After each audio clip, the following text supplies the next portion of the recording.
Good evening, everyone, and welcome to the March 23rd, 2023 Planning Board meeting. We have actually no public hearings tonight, though we do have a lot of other Planning Board business. The first thing we're going to start out with is a conversation with the Conservation Commission. But before we do that, Kate, is there a clerk's report for tonight? Yes, Madam Chair, we had one correspondence since the last planning board meeting on 3/9, and we're actually, I guess fortuitous that one of the items of that comment was about the MBTA communities, which we are discussing this evening.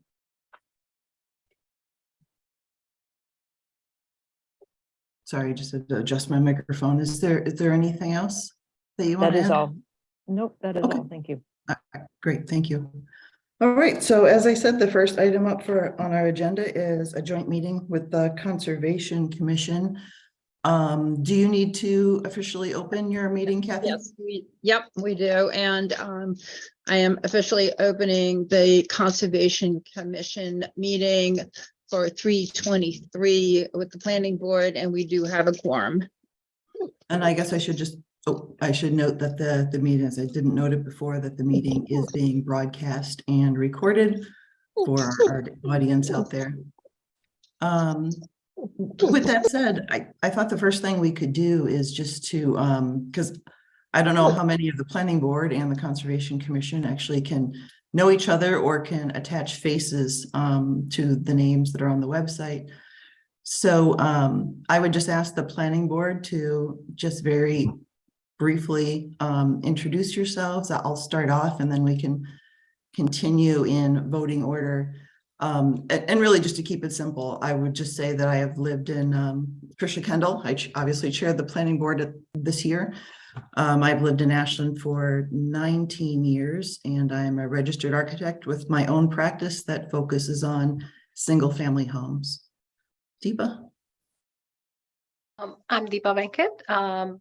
I've been in Ashland for about 7 to 8 years now. I am a designer. Background is in architecture, but been practicing interior design for last 18 to 20 years now. Who's next? I think it's you, Anna. Oh, I have no idea what our voting order is. Sorry. Anna Tesmanitsky. I'm not sure how to introduce myself other than I went to Ashland High School, graduated class of 1995. Other than, I have to say tonight, because it's Thursday, I was looking at some old pictures because it's Throwback Thursday in social media, and I found a photo of myself running the hurdles outside of Ashland High School. So yeah, I went to Ashland High School and I moved back to Ashland after college, law school, living in Maine for a number of years. My daughter was born in Maine and I moved back to Ashland maybe 6 years ago or so. Right. Glad to be on the planning board. Thank you. Marcelo? I am Marcelo Arjona. I'm a resident of Ashland for the last 20 years. And I am a registered architect, primarily focusing on educational work and ground up large scale projects. And Kate? Kate Jerzik. I've been Ashland 20 years. I think I am the new kid on the block, newest member of the planning board elected last year. And Kevin, I saw you come on. Hi, I'm Kevin McLean. I've been in Ashland for between 3 and 4 years now. And I work as a civil engineer in heavy civil construction. So construction management type stuff, road and bridge work mostly. All right. And of course, Peter, who I assume everybody knows.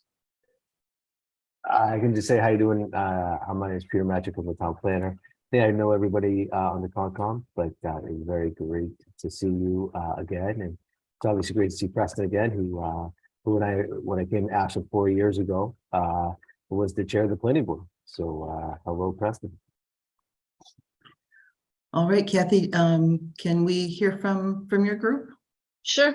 I'm Catherine Van Lanker. I am Chair of the Conservation Commission. I've been on it for quite a while. I moved here in 2006, and I think I started on the commission in 2009, I think. So I've been on it for quite a while. I am an inventory manager at Cavicchio Greenhouses, other than that. And I'm also on the CPC committee. Bill, do you want to go ahead next? Bill Moulton. I've been in Ashland since '97. I've been on the Conservation Commission for about 20 years. I'm an engineer with the Department of Conservation Recreation out at Wachusett Reservoir. Okay, Preston? I'm Preston Crow. I was on the planning board for 15 years. I've been on the Upper Charles Trail Committee. I was on the the Sustainability Committee for a while, and now I'm on the Conservation Commission. I've been here for about a year and a half, and I've lived in Ashland since '99. Gene? Hi, my name is Gene Crouch. I've lived in Ashland since 1990, and I've been on the commission since 1990. I work for I'm retired now, but I work for a civil engineering firm in Boston with offices up and down the East Coast. Owen? Owen Ackerman. I'm a service delivery manager for Oracle. I've been on the Conservation Commission for about a year and a half. Greg? Sure. Hi, my name is Greg Wands. I have lived in Ashland for 30 years, and I work as a scientist, a biologist for a pharmaceutical company. And I've sort of lost track of how long I've been on the Conservation Commission. So it's probably around, I don't know, 8 years maybe. Yeah. Yeah. And I'm also a member of the Open Space and Recreation Committee, as well as the Land Stewardship Committee. Carl? Yep, I'm here. I'm Carl Hackinson. I've lived in Ashland for a really long time. And I've been on the Conservation Commission for about 10 years, I think. And I'm also on the Land Stewardship Committee with Greg. That's it. And we have, maybe Becca can introduce herself. I don't think all. Yeah, of the go right ahead, members know Becca. her. Please. I'm Becca Solomon. I'm the conservation agent for the town, and I started with the town almost a year and a half ago. Great. Well, thank you, everyone, and welcome. Thanks for joining us at the planning board meeting. I think what our goal is today, obviously, we're not talking about any specific projects or anything like that, but I think the goal from the planning board, at least my personal perspective, and obviously as we go ahead, other members of the board should absolutely feel free to jump in as well. But just to get a general understanding of how the Conservation Commission works, the range of projects. We know about the projects that we both work on, but it would be interesting to know kind of the range of projects that you work on. And I think part of our objective tonight is to try to understand how we overlap, how we work together, how we could do that more efficiently and effectively. Other than that, I don't know which of those things to approach first. And I was going to let you, Kathy, kind of guide that at least initial discussion about what does the Conservation Commission do and what should we know about you? Okay. Becca's going to have to chime in, and Jean definitely, and everyone else too, and my group here can help me out. The Conservation Commission is mostly involved with the Wetland Protection Act, our wetland bylaws, and stormwater. Those are the three things. The Wetland Protection Act is giving us jurisdiction over about 100 feet from any resource area. Resource areas are rivers, streams, wetlands, ponds, etc., lakes, things like that. And, you know, we want to make sure that things that are built or done anywhere near that are done correctly. Stormwater also is an important part of that too, to make sure that, you know, things don't run off into other people's places, that more stormwater comes off than what was on it, on the property.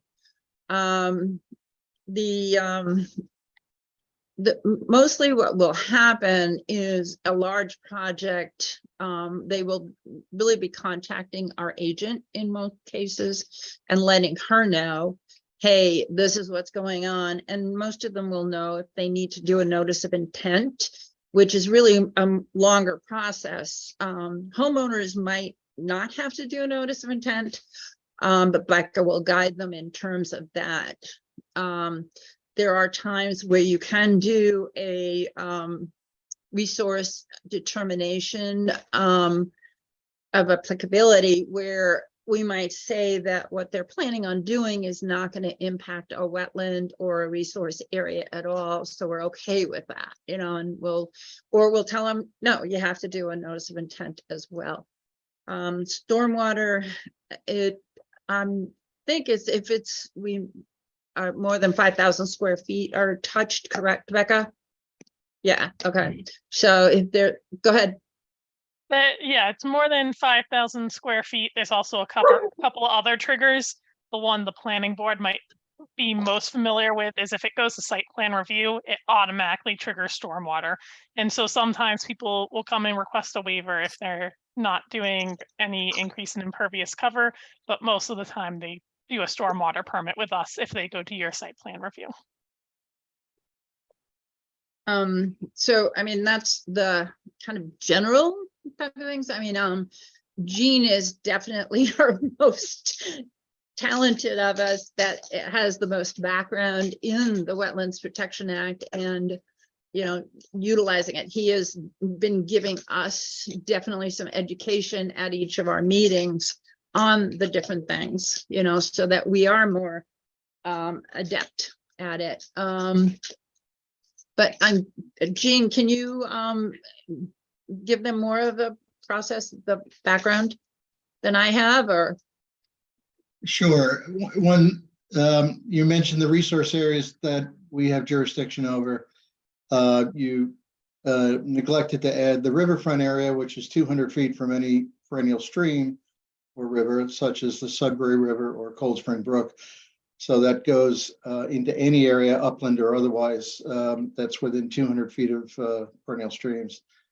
As Kathy mentioned, primarily our regulations are the Wetlands Protection Act, which is a state law that's been delegated to the towns to administer.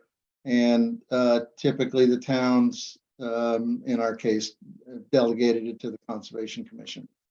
So it's essentially a state law, but we issue a local permit that could get appealed and get reviewed by the state Mass DEP in an appeal that happens from time to time. In which case then they become the issuing authority when they issue what the permit we issue is called an order of conditions. And if DEP issues an order on a project through an appeal process, then they become the issuing authority, and essentially we're out of the picture on it. We do have, as Kathy mentioned, a local bylaw that adds a little jurisdiction to our responsibilities. It's a little more protection onto vernal pools, which is actually not regulated under the Wetlands Protection Act. And we do also have a local stormwater bylaw, which again adds a little bit of jurisdiction for us over the state stormwater management regulations, which we do administer through the Wetlands Protection Act, but then we also administer, you know, our local stormwater bylaw. As Kathy mentioned, there are basically two kinds of filings. There's a request for determination of applicability, which could be for work that's only in the buffer zone or very, very minor work that we would consider not to be jurisdictional, or a notice of intent, which would be for a larger activity, which includes an alteration of one of the resource areas. We would deliberate on that, and then typically issue an order of conditions, either favorably approving the project or denying the project, and then add conditions, hence the order of conditions, with whatever we feel is warranted and appropriate to protect the resource from the development. That's pretty much it.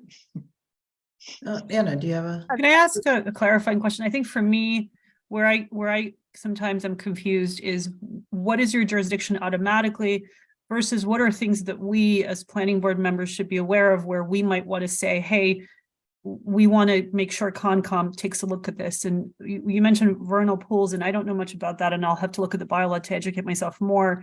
But using that as an example, do applicants come to you and say, we've got one of these on our property? How do you find out about it? Are we supposed to be paying attention to it to trigger your analysis? Can you kind of walk us through what comes to you automatically versus like, what do we need to know about to bring to you? Okay. If you know about something like that and can alert a applicant to your process of our process, that would be great, because there are people that don't know and move forward with a project before they've gotten an approval from us. We do try to work out with the inspector buildings to have a sign off on any building permit, so that someone doesn't start building a project without having gotten an order of conditions. Becca, do you review all those with the building inspector?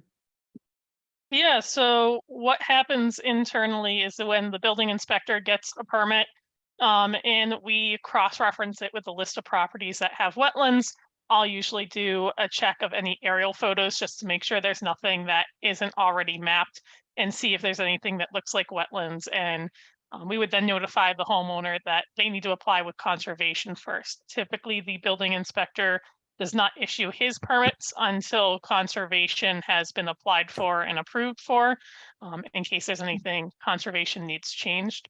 And then vice versa. Also, if we get an application and somebody doesn't realize they need a building permit for it, we get a lot of those with pools, we do the same thing in reverse. And I think, Peter, you and I do the same thing on the planning board side, that we send a lot of people each other's way also.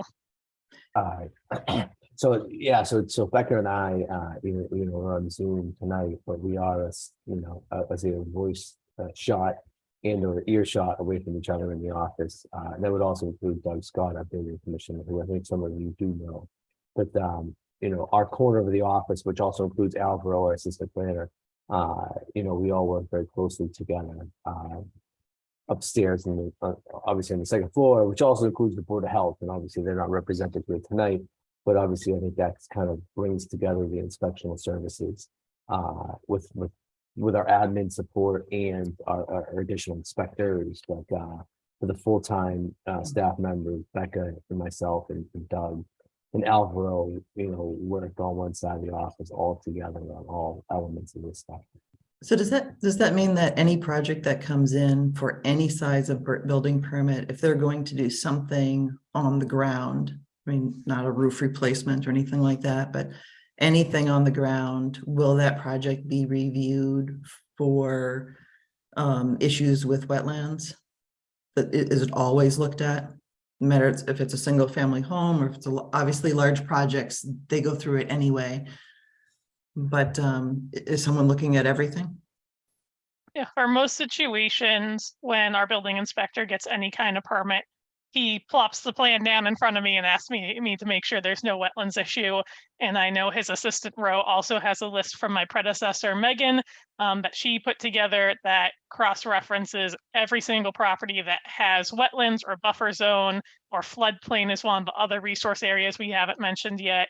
riverfront area, they have a list of every single property in Ashland that has triggered that. Like I said before, I'll double check aerial imagery. Sometimes we have streams that aren't caught on that, just to make sure that we're not missing anything. And are vernal pools wetlands or separate? Vernal pools are, Yes and no. well, they're a special kind of wetland. Right. And they're classified as a vernal pool because of the types of animals that live in them. They're animals that they're ephemeral pools. They dry up. They can't have fish in them. And there are certain frogs and salamanders that depend on vernal pools for breeding purposes. And so, you know, they're kind of unique in that regard. There is a list of certified vernal pools. We can't certify them. The Natural Heritage and Endangered Species Program, which is a state agency for endangered species, they certify vernal pools. If somebody finds a vernal pool and documents it, they send the documentation forms and photographs to Natural Heritage, and then they certify it and then put it on their maps as number it and so forth. Our bylaw regulates vernal pools, whether they're certified or not. So if we encounter a vernal pool or one is encountered somewhere on a property that's not certified, we actually don't have that many certified pools in town. If we find one that hasn't been certified, it is still subject to our bylaw. I think that was where my confusion was. So there could be uncertified vernal pools that are not necessarily on a list somewhere that That's we as correct. a planning board may want to be aware of. That's correct. Although we have a lot of experience and understanding of where a lot of the wetlands are in town, there is no mapping that's definitively showing all wetlands in town. The DEP has done wetland mapping around the state. You can go to a program called Mass Mapper and call up the hydrology layer, and you can look at wetlands. But those wetlands are based on aerial interpolation, and they're not accurate by any stretch of the imagination. They might tell you essentially where a vernal pool, a wetland is or a stream is, but it's not nearly accurate enough for the actual boundary that's the jurisdictional area. So we use that to see, is there a possibility of a wetland there? We don't rely on that though. Even if nothing is shown, we'll go out and look at a property if we know there's some development. And the wetlands change. And wetlands change, yeah. Yeah, it has to be, when somebody's doing a project, the wetlands have to be certified within how many years, Gene? 3. 3? Oh, 7? No, 3 years. Okay, I thought Becca held up 7 fingers, but now if someone requests you can in addition to a notice of intent, you can file a special kind of notice of intent called an ANRAD, which is the names, the words escape me. Abbreviated Notice of Resource Area Delineation. Thank you. And all that does is a request to the commission to verify the wetland boundaries on a property. We would go out, Becca would go out, we would go out, look at it, confirm that this is the accurate line. Maybe we'll change some of the boundary markers if we feel it was appropriate. And then we issue a ORAD, an order of resource area delineation, and that's good for 3 years. Yeah, I would just one of the things that we did. I think Becca, I wanted to let Becca finish her thought. She's been trying to say something there. I was just going to add, the 7 was for the delineation forms. Those, if the commission agrees with them, are valid for 7 years, mostly for the purpose of extending orders of conditions. Thank you. And I would just say in this conversation, I was surprised when I got on the Conservation Commission at just how many of our projects are individual homeowners, where their yard abuts a resource area, so it's within the 100-foot buffer zone, and they want to do something like put in a patio or a swimming pool, and so that comes before us, and we make, generally, if it's in an already developed space, it's just making sure that, you know, there's proper you know, protections for any runoff during construction and things like that. But we get a lot of those. Yeah, I think that part of the process I'm familiar with, the kind of residential single family home. And I was curious as to how far you got into that. Obviously, that's not, obviously the planning board doesn't deal with things typically of that scale. So, Kathy? I just wanted to add, I don't think we talked about in the bylaw for the town, there is a 25-foot no build from the wetlands. Yeah, and that's Okay. actually shown on our zoning map as well, and in kind of a fuzzy form, obviously, but it is shown on there. So, you know, if a homeowner has wetlands right at the edge of their property, there's 25 feet they really cannot touch in that area, you know, and that I don't think we had brought up when I was talking about the bylaw, or Jean had. We talked about the 100-foot for, you know, and the 200-foot from the wetlands and the rivers, you know, but there is in our bylaw 25-foot no build.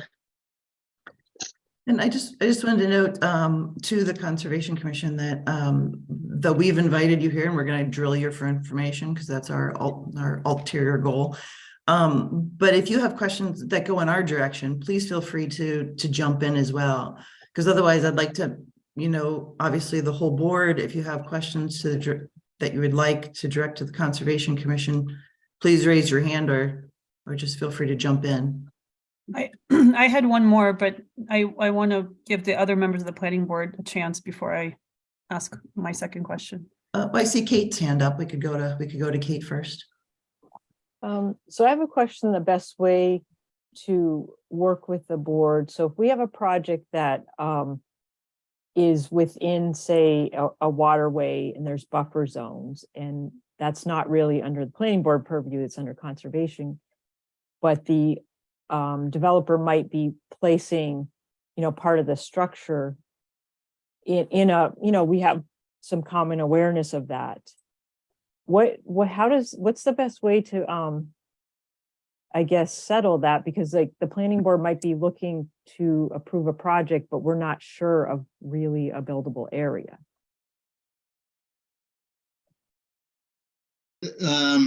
I'll answer this one. This is kind of an age-old problem. Who goes first with the permit? The Wetlands Protection Act is a state law, and in the act itself from the legislature, it says that all local approvals under local bylaws should be first obtained before the order of conditions is issued. So in fact, it says they should be obtained, but at least filed before they even file with the Concom. And it doesn't say why that is. I suspect it's because this is a permit that we're issuing under a state law. They would rather have a change made at a local level rather than at a state level to a permit if there was a change, because there was a discrepancy between what planning approved and what was allowed by the commission. That doesn't mean that what we've required is that at least an application be made to this, whatever the local board is, under the local bylaws, before they file with us. We don't require that it be issued. So your approvals don't necessarily have to come before us. But they have to have at least been started. There becomes a little bit of an issue of communicating between boards on a project so that it doesn't appear to be some form of collusion, so that we are actually, I don't know, acting in a way to try to stop a project by saying, well, you don't allow this and we won't allow that, and that'll kill the project. We can't do that, obviously. So it's kind of a gray area what happens. I mean, if you're in the middle of a deliberation on a project and you want to know what the commission's opinion is on something, we can probably, and we're not done with our deliberations on it, we could probably say it's in jurisdiction and we're considering it, and that's about all we can do. We can't really tell you we're going to approve it or we're not, because we haven't made that decision yet. And we wouldn't do that until after we close the hearing, similar to you, and then vote to issue an order for that project. It's kind of a difficult thing to say, who goes first in that respect then. We don't necessarily want to have to amend a permit because a condition that you've allowed or not allowed changes the project, and I'm sure you don't either. So it'd be nice if we could somehow not have that happen, but in some cases, I think it's going to happen. I don't think there's any way around it. Okay, I have one more question. Can I weigh in on that, Kate? Sure. Just to, this is Carl. We have this happen a lot. I think it's one of the advantages that I see of having members of the Conservation Commission that have been on for a long time is we usually spot those things as a commission and ask, what has the planning board said about this?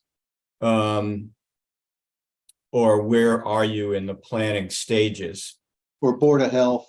Because if if you applied the state law literally, then you would have to get the wetland permit under the wetland bylaw before you get the wetland permit under the state bylaw, which that's not the way it works. But it's I think that in the past we've had a pretty good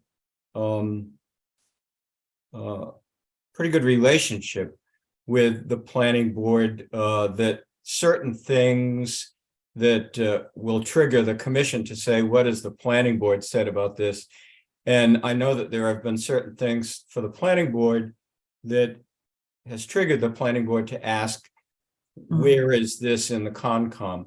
Where I'm concerned personally is when the applicant tells the planning board something that's inaccurate as it applies to the Conservation Commission, and maybe vice versa as well. And that can be problematic. Marcelo, Kate, were you about to have another question? I did have one more question, and it may be sort of relate to Carl's point about that's one of the reasons we're meeting, to smooth those out about communication. But also, I believe stormwater, I think there's that's an issue that there is some responsibility or regulatory of the planning board, but mostly with the Conservation Commission. And that might be another one of those to make sure we sync up well. Am I correct about that? Yeah, I believe the bylaw that we have allows us to delegate the administration of the stormwater local bylaw regulations to the planning board. And we did that because there may be we wanted that in there because in one circumstance, we might not have jurisdiction over a property and we don't, and you are going through a review, and we figured, well, why don't you just review the stormwater stuff along with your review rather than having to have them come to a separate, board in town. But we have to go through a stormwater review. If we have a filing, a notice of intent, we have to do a stormwater review of the project. It's required. It's part of the Wetlands Protection Act process. It's not our bylaw, but our bylaw actually follows the state regulations on this pretty closely, with the exception of the 5,000 square foot rule, that there is no threshold under the state law like that. But we put in a requirement that if there's a 5,000 square feet or more of disturbance of the ground, that triggers our bylaw for a stormwater review. But otherwise, I mean, we have to go through a stormwater review with every project. Marcelo? Thank you, Tricia.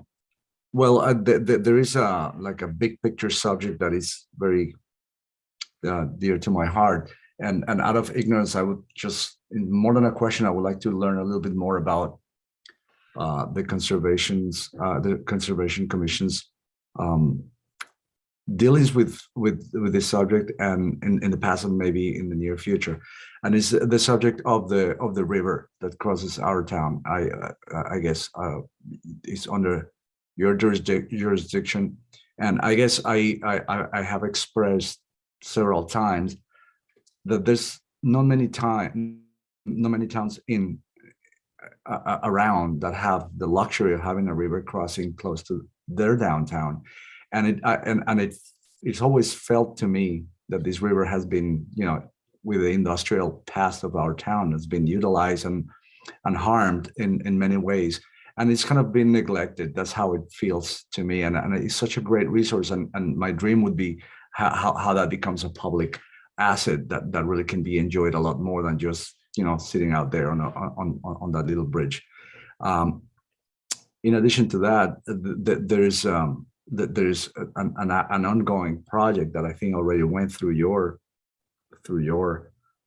committee that is adjacent to the river. So big picture, what is the vision on the Conservation Commission of the future of this river and how we can integrate it for the benefit of everybody?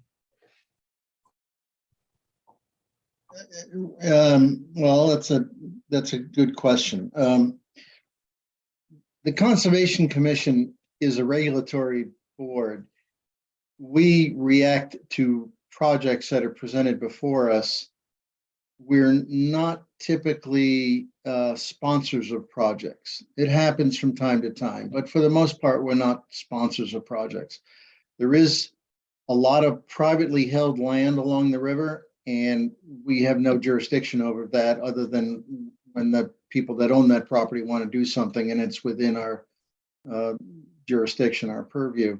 There's the trail at the Mill Pond. There's a trail that goes up to Ponderosa along that side of the river. And then there's, I believe there's a trail that goes the other way down towards Concord Street along the river. At least there should be if there isn't. But a lot of that land is privately held. So unless the town gets some sort of an easement to be able to do something on that property to open it up, make it park-like and that sort of thing, that's really the only way it can be done. And we can't compel that as a commission. But for example, and that makes sense. But for example, in areas where the river, let's say that the maintenance of the river, all the areas, and understandably they are privately owned. But if there's deterioration, what is the jurisdiction to require or kind of help out on some remediation on the riverbed alongside? Well, if any commissioner notices that there is something impacting a resource area, we can bring it up to the commission. So that if that's what you're getting at, that somebody has dumped yard waste onto the riverbank or something, yeah, that's an impact into the resource area.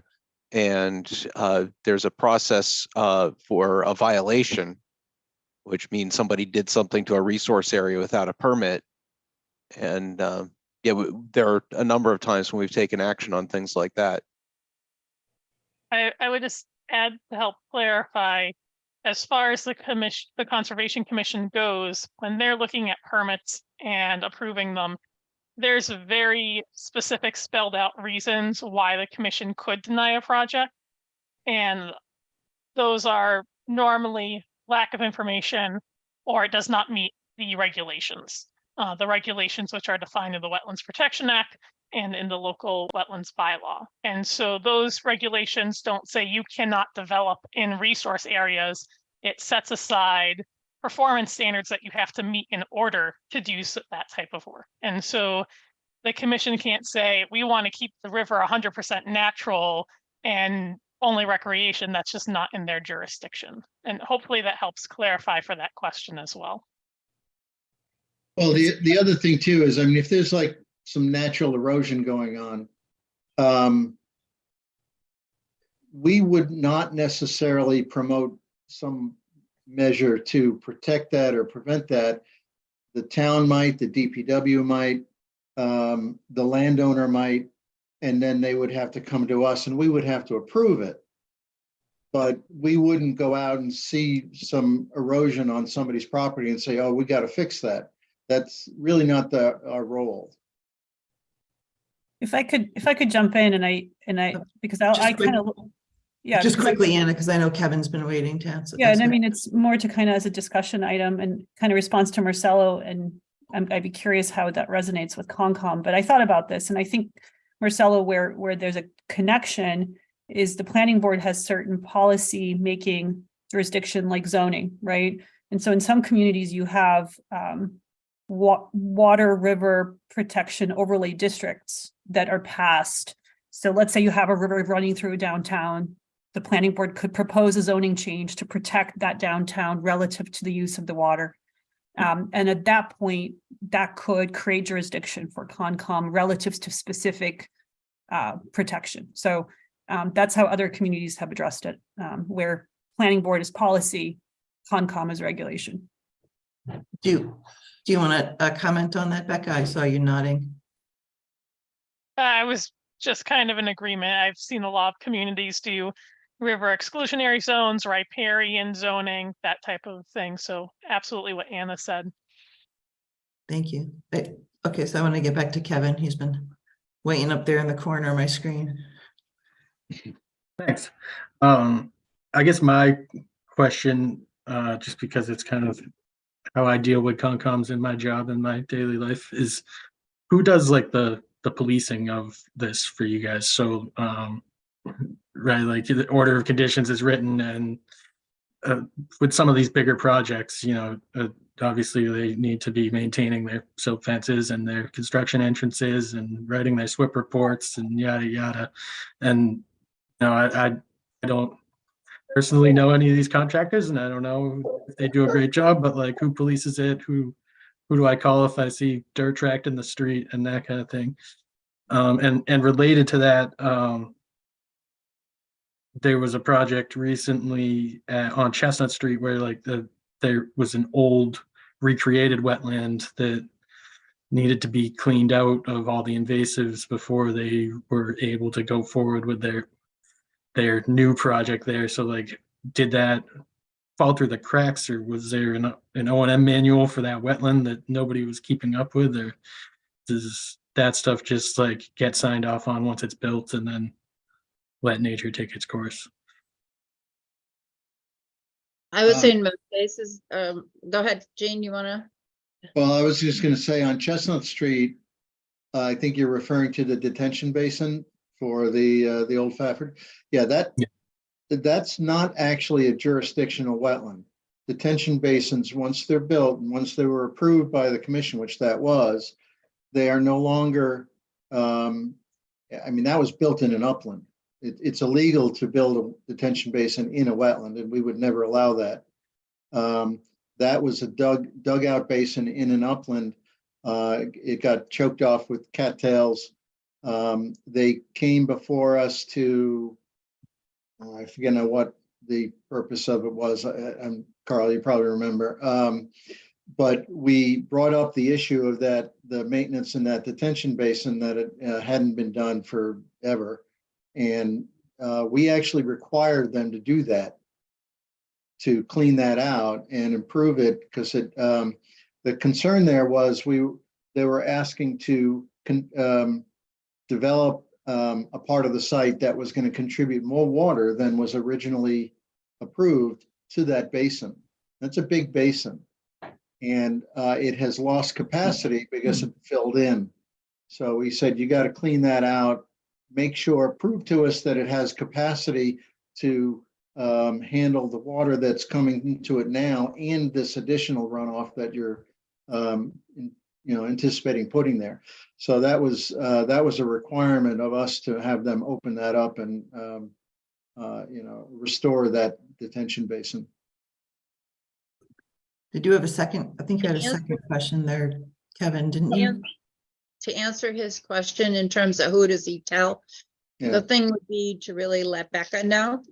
And she will either determine, in a lot of cases, she is very knowledgeable and can deal with it on her own, or she will contact us and we will determine what do we need to do next on it. And she often goes and looks at the major construction sites in town every time there's a big rainstorm. And others lots too. of emails. And others too, and inspects Yeah. all the bigger projects as they go along. And if there's a large rain event, she will then do it so as well to make sure, because we've had some issues, a few of them. One of our standard conditions also is to have a pre-construction meeting with the contractor. So before they start the work, Becca goes out and meets with them, make sure they put the erosion controls in right, they understand the conditions in the order before they start. And then whether Becca makes a site visit during construction or any of us members, if we happen to be driving by, see it, if we see a problem, we certainly will forward that information to Becca. Or, I mean, I've stepped onto sites while I was driving by and just go up to them and talk to them, say, hey, what are you doing here? And just quickly, I'll let everybody else talk. Is there, like, what's the repercussion if they're being a bad neighbor and you have to talk to them multiple times? Is there fines or delay? Like, can you stop work and that kind of thing? Yeah, we can issue fines. We have enforcement authority. We can issue enforcement orders. And in those orders, they can be issued on the spot or they can be issued later on. Either way, they need to be ratified by the commission. And we can issue fines of up to $300 a day for the day of the violation. We had one violation where the landowner was basically ignoring us, and I think our fines were up over $40,000. That I think that got delegated down to like 4,000. I don't even know if we ever got the money from the guy. He was kind of a pain to work with, very difficult person. But we can do that, and we do that fairly regularly. I'm looking at, maybe another 10 to 20 minutes in this conversation, depending on how things go, being respectful of the rest of our agenda and also the Conservation Commission's time. But just to give people an idea. But that said, Anna, you're next in line there. So I'm still educating myself about this specific topic, and I'm just curious if Concom has considered it and what the jurisdictional kind of thoughts might be. But I started learning about PFAS issues relative to the chemical PFAS regulations. And as you might know, the EPA just proposed some water drinking standards that are quite strict relative to how the federal government wants to test for these chemicals in drinking water. And if passed, that's expected to result in a lot of enforcement actions by the various states, and potentially state laws being changed. And down the line, a couple of years down the line, we might be looking at local type of questions, enforcement actions, et cetera. And my question is, has Concom considered that, and how does that tie into our stormwater regulation? We are planning on discussing that at one of our future meetings. So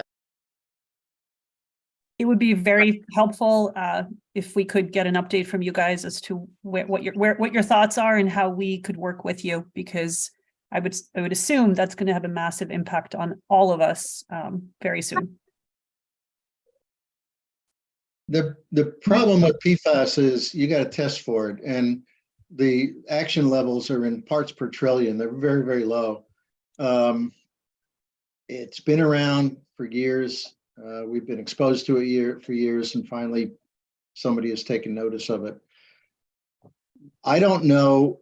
I don't think we're aware of any particular hotspot or source necessarily in town that might be a source for it. It's probably in the river already.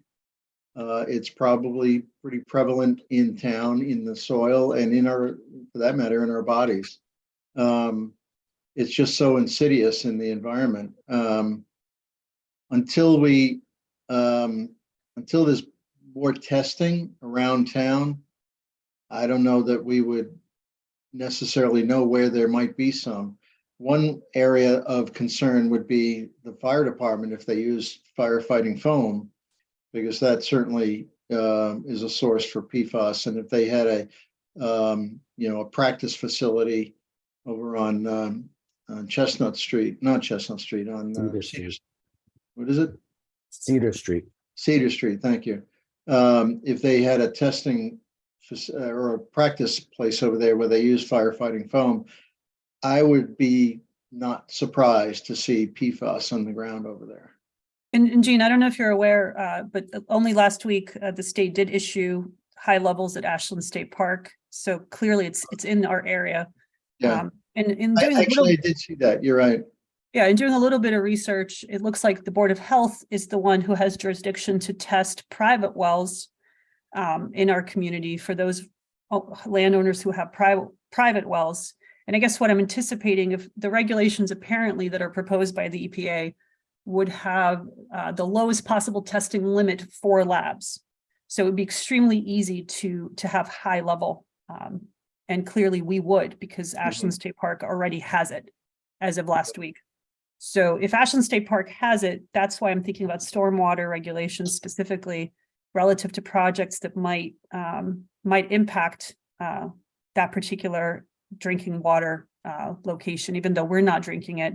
The state certainly has it as a reservoir. I believe it's a level 2 reservoir, so it's not used right now. But the point I'm trying to make is clearly it's going to impact us if the regs are passed. And I just, down the line, it'd be interesting to talk about jurisdiction.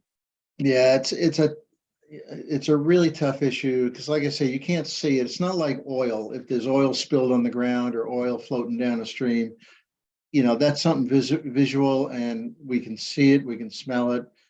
We've had a situation where we had oil coming down a stream, and we went and investigated and found out a resident's tank was leaking, and he didn't even know about it.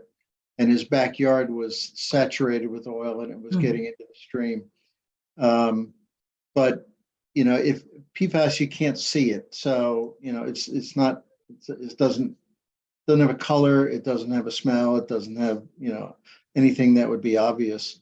It's certainly a contaminant, and as a contaminant, it's something that the Wetlands Protection Act and the stormwater regulations are trying to prevent the release of contaminants in stormwater. I'm honestly, I just don't know. It's kind of new, and I just don't know how that's going to be handled. I mean, we don't test for a lot of other things that could be in stormwater at the moment. We do try to restrict the use of sodium in the de-icing agents in town. So, which, the salt, basically, we try to restrict the use of that through our regulations or through our conditions. And we could, I don't think anybody certainly a residential property in town is intentionally releasing PFAS.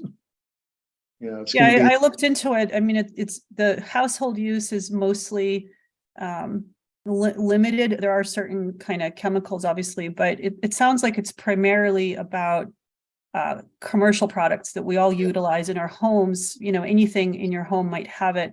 One of the major sources seems to be packaging for fast food or even takeout. Styrofoam is a big issue.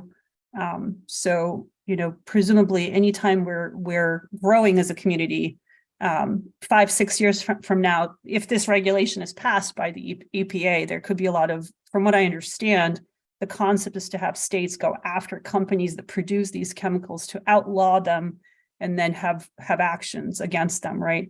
And if that happens, that's going to potentially impact how 5, 10 years down the line, or 2 to 5 years down the line, how we look at specific use of properties and how zoning works relative to that, and how stormwater regulations work.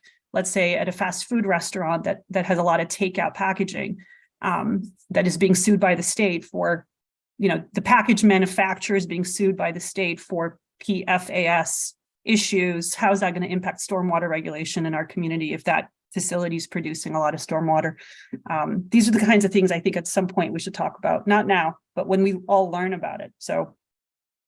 Yeah, no, I agree. But I think you said earlier that a lot of this is going to fall on the Board of Health, because a lot of it has to do with drinking water. I know of towns that have elevated PFAS levels in their water now, and they're struggling with how to deal with that because they're going to have to have a treatment system to get it out, and it's not cheap. It's very, very complicated, which is why I brought it up. But I'm good. Thank you. Thanks, Anna. Kate, I'm going to let you have the last question here for tonight. Thank you. This sort of tags along with, in general, are there things that the planning board, do you think, could maybe put on our docket to look at bylaw changes, either maybe some things you said, I wish we had, or I wish we had it stricter. Conversely, maybe have we found things that seem too onerous that should be looked at? So both existing reevaluating or new things that we should look at, or maybe long-term partner with the Conservation Commission to investigate. I'm not sure I know the answer to that. Bill? Well, this is Bill. Yeah. One thing is we recently changed our regulations requiring use of NOAA 14 for calculations on stormwater. NOAA 14 for rain events, storm events. Yeah, NOAA Atlas 14. Yeah, NOAA Atlas. Yeah, NOAA Atlas 14. I just call it NOAA 14. But it requires now anybody who's coming to us filing to utilize NOAA Atlas 14 for stormwater calculations instead of TP 40, which is what there was required previously, which is 60 years old. So NOAA Atlas 14 is I think it was calculated about 10 years or so ago, probably a little less than that. It results in the difference between the two is the rate of runoff, or the amount of runoff by storm event, like a 1, 10, 1, 2, 10, 25, 50, 100-year storm. Previously, and in the regulations now, or in the regulations, a 100-year storm is a 7-inch storm. NOAA 14, I think it's now an 8.15 or something like that. It's maybe higher than that. Is it? So I think so. What it means is when they do their drainage calculations for the runoff calculations, everything, they're using a higher number for the standard storm level, both pre and post. And it just means that all the numbers kind of go up. Our regulations with stormwater say that the runoff rate can't exceed the existing rate. And the idea being is we don't change when we develop a site and put a lot of pavement on a site and buildings and so forth. You're not changing the amount of water that's coming off the site, making it more than it used to be. So using this Atlas 14, you're calculating a higher runoff or a higher rainfall event for a particular storm. So the amount of runoff, both pre and post, will be higher.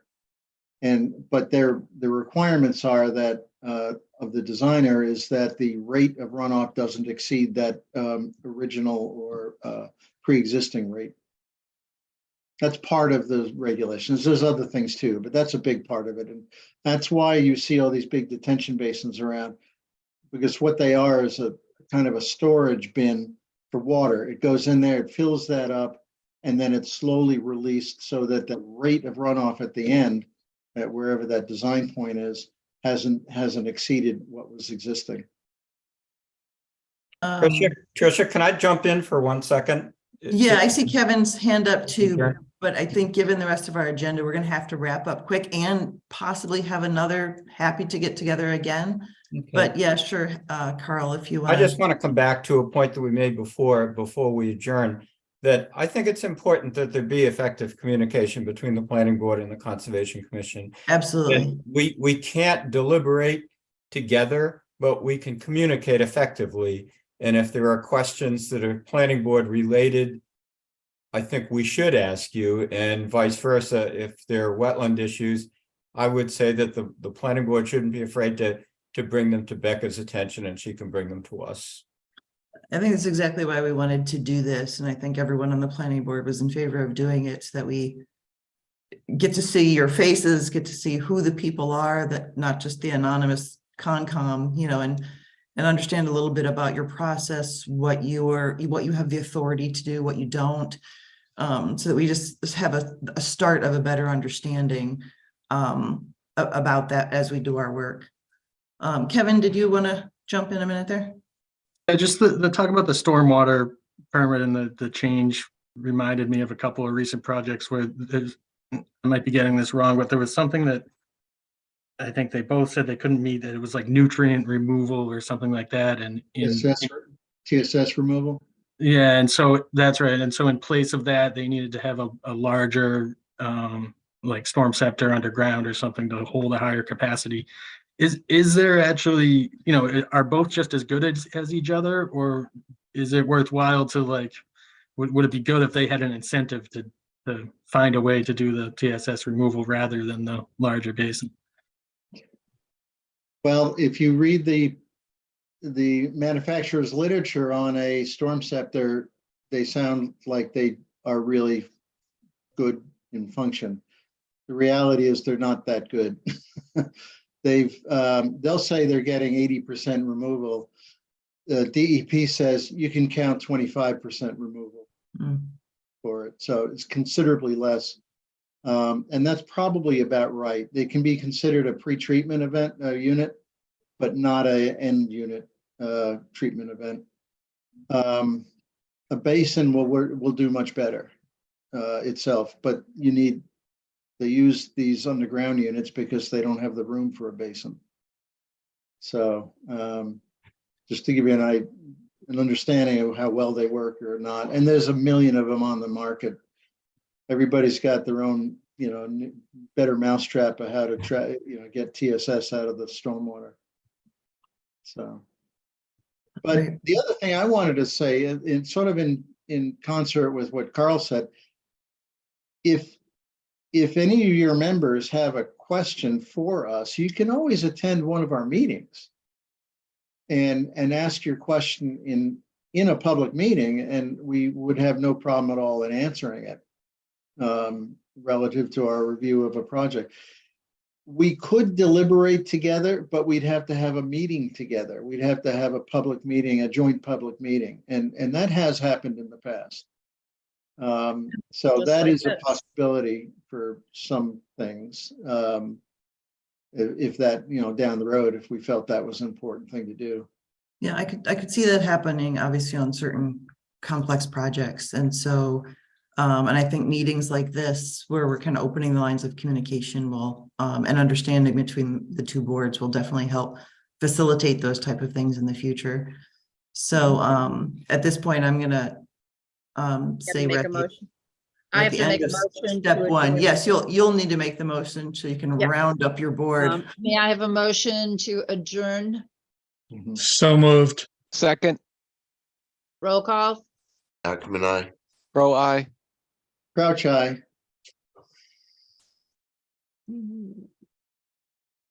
Where's Carl? Carl, are you next? Atkinson, I. Moulton, I. Wands, aye. And Lanker, aye. Okay, we're adjourned. Thank you. very much. for Thank your Thank you you. so much for Bye. joining us tonight. All We right, really thanks, everyone. appreciate it. Very Good night, productive. all. Bye. Good night.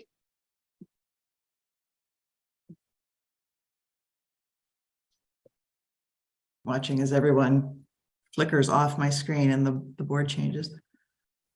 Well, great. I think that was a really, I hope you agree. I think it was a great start to the concert, to that relationship. And I'm sure we'll be having more of those meetings, obviously, with the trails coming and sustainability as well in the future. So get to know the names and the faces and where they're coming from. But next on our agenda, moving on, is the one piece of, you know, real business we have to take care of tonight, which is an approval not required for 10 Loring Drive. Peter, I think this is just a real brief summary. Yeah, so I can take this one. Thank you. So the office received the A&R plan, which was submitted for 10 Loring Drive. The applicants are not here with us, but I spoke with them a few times. And I'm going to go ahead and share my screen. Number one first. Can everyone see the plan? I am going to reduce it down. This is 10 Loring Drive, where my cursor is. It was an existing house, and the homeowners have also owned what's known as Lot 3. Both lots are 30,000 plus square feet, and they both have frontage. Lot 3 has frontage on Alder Road, Alder Circle up here. What this application is trying to do is to merge the two lots, merge lots 3 and lot 2, and remove this property line right here. And so what this does is it makes one lot, which is going to be about 60,000 square feet. And therefore it also is assessed as a one parcel for tax purposes. So with this said, this is a fairly straightforward parcel in their A&R application. It is for the removal of one property line to merge lots 2 and 3 to create a lot that is 60,422 square feet. I can stop this, and I'm also have up on the screen aerial photo. Excuse me. As you can see, Loring Drive is right here. This is here is the property in question. This is the lot here that's being merged, which is known as lot 3. And just for context, Chestnut Street's right here. South Street. This is the border, I believe, in policy. And that is the application in a nutshell. So I'm going to go back. Pete, I was going to say, in light of the conversation we just had, if you turn on the wetlands layer on that site, sure, it's interesting to see that there's really no buildable area left on that site due to the wetlands.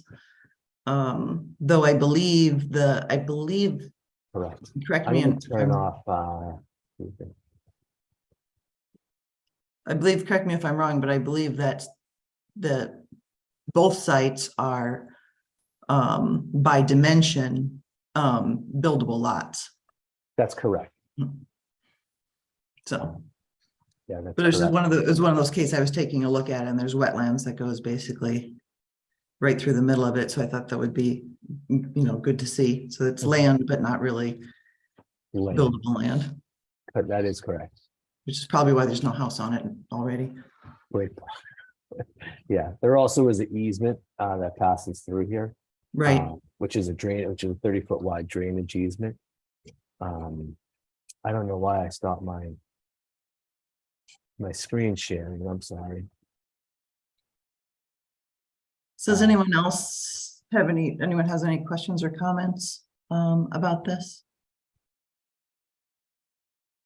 Here's the plan again, I'm sorry. But yes, this is a 30-foot wide drain easement, wetlands are all present on the site.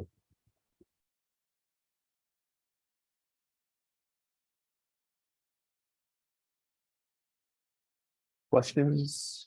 Issues, concerns? Yeah, and anything from the board?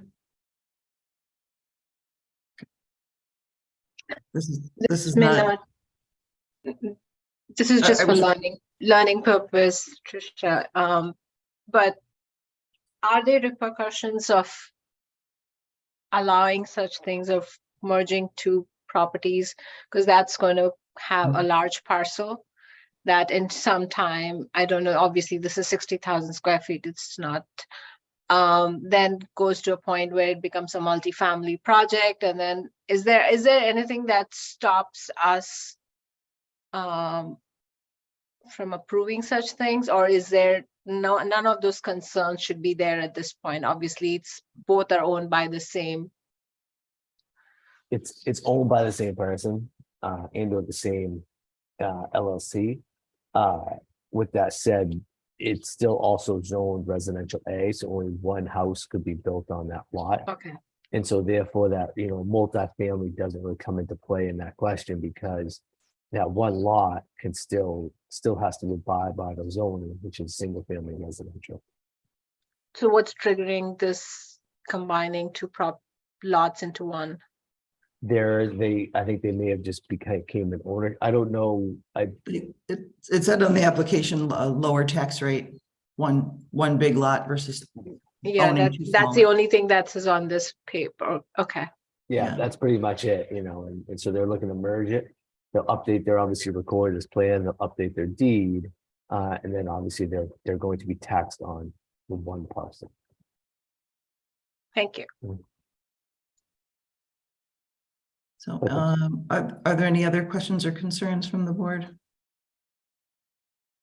Okay, I will then make a motion to approve the approval not required for 10 Loring Drive.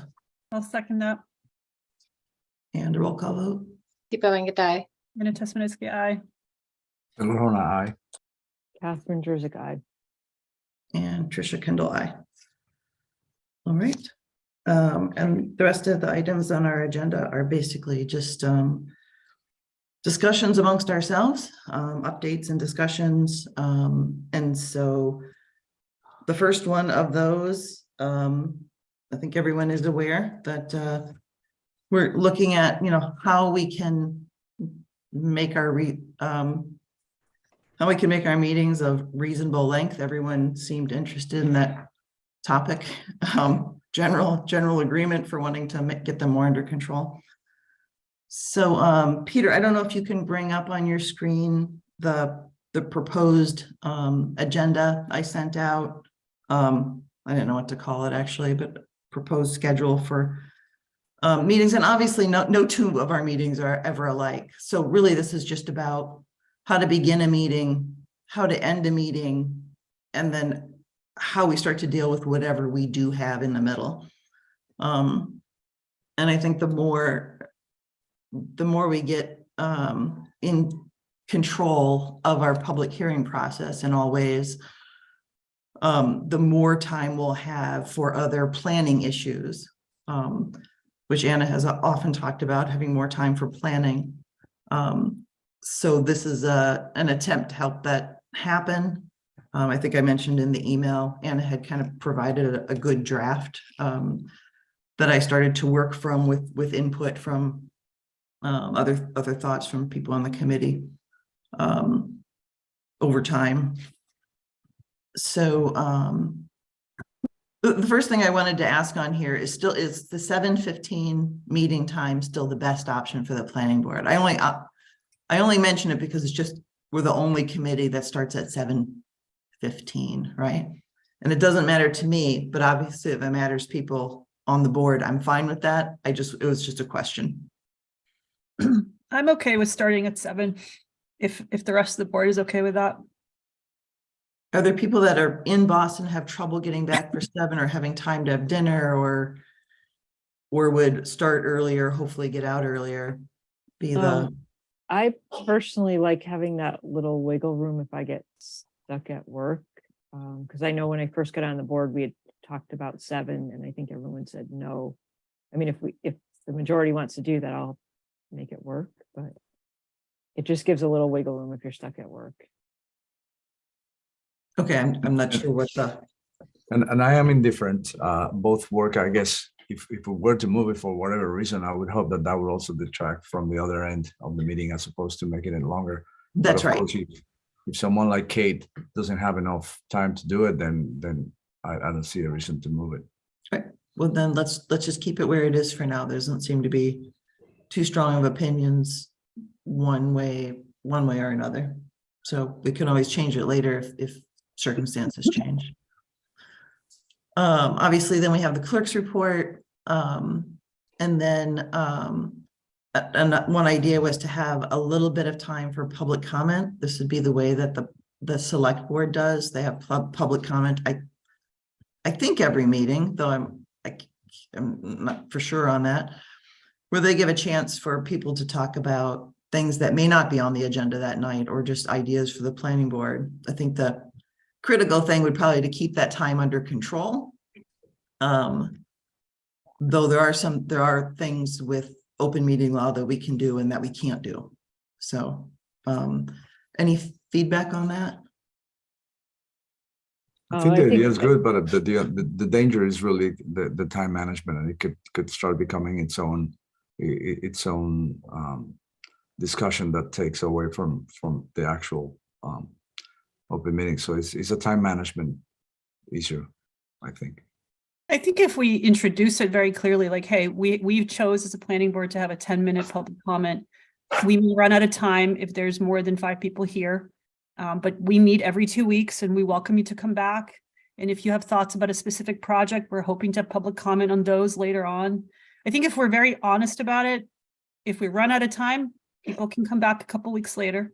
I think, and correct me if I'm wrong here, Peter, I think we ran this by town council, and that's one thing we can't do. Like we can say one time to the mic, we can say everyone gets 1 minute to talk, but whoever's in line gets in line. We can't. Has to be heard. Gotcha. Yeah. Now that said, we rarely have 10 people here at the start of our meetings. Yeah, but that's where the danger lies, right? Because it can become the entire meeting just that if whatever subject has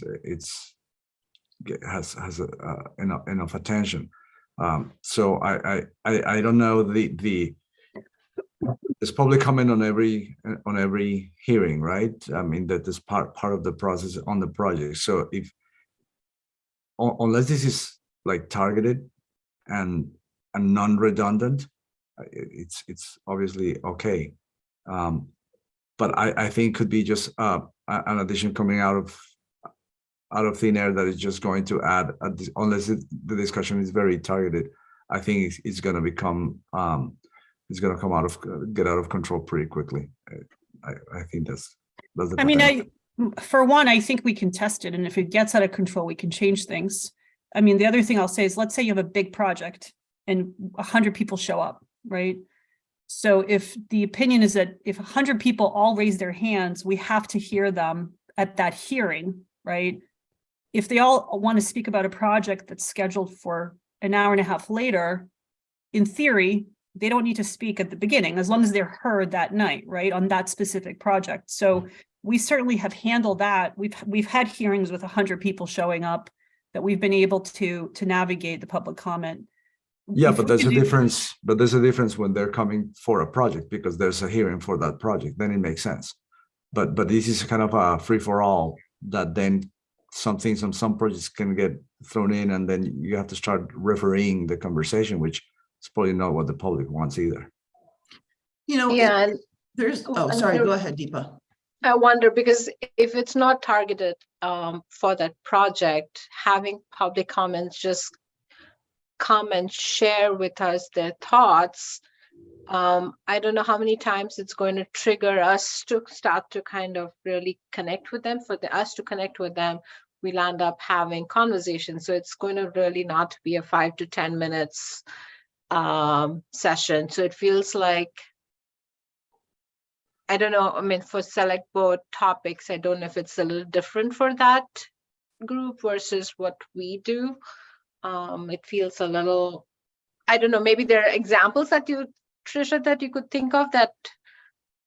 But maybe that may I help. agree with you, Deepa, though. I mean, the objective of the select board is different. And this is the way I see it, a more targeted board that is a little more technical in nature and deals with the bylaws and with the issues of the projects. We don't need to become another select board, and that's the danger that I see. And just allocating 10 minutes, that could be just one person. With So the back and forth. not if we limit each person to, first of all, I've never seen 10 people show up for general comments, right? So I think we need to kind of make it very clear what we're doing. Are we going to make the public comment specific? So let's be clear, when I suggested this to Trisha on my draft, what I was envisioning is we have 4-hour hearings. We have projects all on a calendar for the same time right now. Our agendas right now say 7:15 for all 5 hearings. So let's say I'm a person of the public and I care deeply about one of those hearings and I show up and I discover that 3 of them are continued. I am probably going to be okay just waiting until the end to speak, right? But if I show up and I have to wait until 10 o'clock at night to speak on my very important project, and remember, you only get one public notice for those projects as a direct abutter. So you show up for that first project and you're waiting to speak until 8, 9 o'clock at night versus you show up and you can't speak until 10 o'clock at night. Maybe we allow certain people the ability to speak early on, and others will wait until the public comment on that project towards the end, the way we know. I don't know how you can pick and choose who deserves the turn or not. I think this is going to turn the whole meetings into something that really is going to bring chaos into the process rather than opportunity. I think that more people are going to be upset that they didn't get the chance, and then we become like the Facebook boards. This is, I don't think this is the purpose of the board, and we're introducing here something that is going to create aggravation for the public and for the process. So I like the idea that we go have ahead, this, because I know we've had hearings that, and maybe this will help with that, but that we can't take public comment, and that doesn't feel right, right? Because now they waited, we don't know how long they waited. We don't know if people on were going to speak or not, but we've told them they cannot, and they have to wait till the next time. And we all know, we as board members have other jobs and other lives, and it's difficult. So if someone knew that they could talk at the beginning, and I do agree with the concerns about the limit, and I think we'll have to be very transparent about why we can say we're piloting this, right? And we still have jurisdictional responsibilities about hearing cases. So I think that we'd have to say piloting and see how this goes, but I'm very, very much in favor of this. I think since we don't want to use our time tonight going around in circles about this one issue, and since we have other things that might alleviate this issue further down in the project, I'm going to leave it here for now, but I am going to, because I see Steve Mitchell on there and we were talking about select board, I will open it up for comments. I'm going to give comments 1 minute. Like that. Steve, you have your hand up. Well, thank you, Trisha. I just wanted to comment. I mean, for me, this goes to the essence of democracy and public engagement. I think it's important that you provide an opportunity for the public to engage with, let's say, a topic that's not necessarily on your agenda. If somebody has let's say, an opinion about the MBTA Communities Act, it's not on your agenda that particular night, why shouldn't they have the opportunity to express their opinion? I will tell you my experience from on the select board in terms of public participation is that it's pretty benign, and I think it's welcome from my perspective. It really has never generated into anything other than the opportunity for the public to make their comments. Now, I want to distinguish between public. You gotta wrap it up, Steve. I will. Just want to make Okay. a distinction between public participation and, let's say a public hearing, two different animals. But I think it's important that the public have the opportunity to speak before any board, any committee in town. Thank you. All right, Mark. You have your 1 minute. Okay, look, Mark, sorry, 49 Hawthorne Road, professional public inputter. Marcel, targeted, no. For the use, again, information and asking within that 1 minute, that's not asking much for a public to have, because they may not know what to have or how to use it. So I use it as 1 minute or whatever the time is I have to get my information or put out knowledge that I know that would work with the meeting or not. So the public has that freedom of speech, and that's all I got to say. All right, thank you, Mark. All right, so like I said, we're not going to stick on this. We're going to go through the rest and then see where we land. So, because that might answer some other questions. So in this agenda with public hearings, one of the comments was made that I think Kate was saying that sometimes you come for a public hearing and I don't allow public comment. And that is true when we have a really full agenda, but partly what we're going to try to do going forward, as we can see here, is no more than 2 public hearings per meeting. And we're much more in control of those public hearings, right?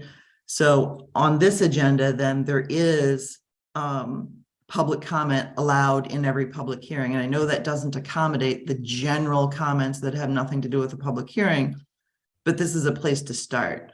So, so what this is proposing is there's a 1 or 2 minute introduction of the project.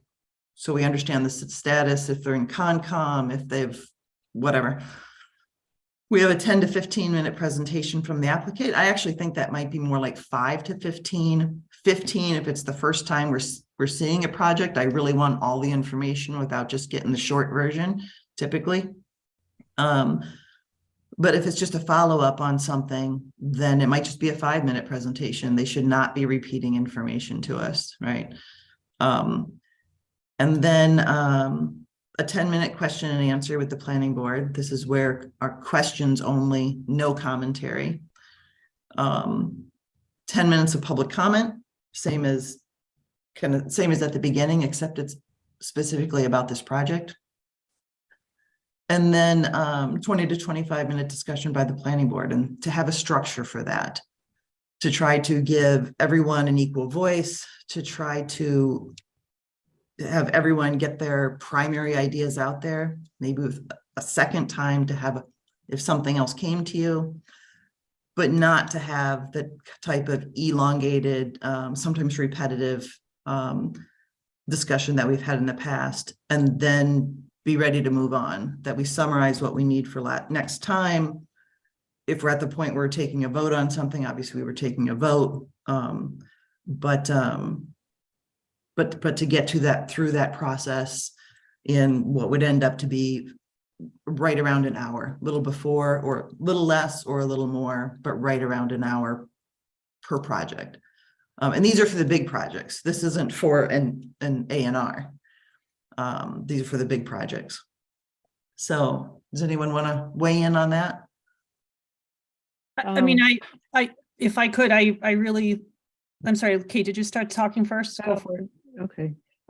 So I think we all are, me personally as well, very much appreciative of everyone's effort to streamline the meetings. So I think this is great.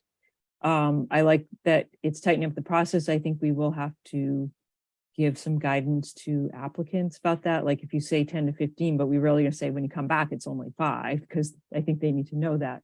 No, I think before that we would tell them you're in the 5 or you're in the 15. Yeah, exactly. Yeah.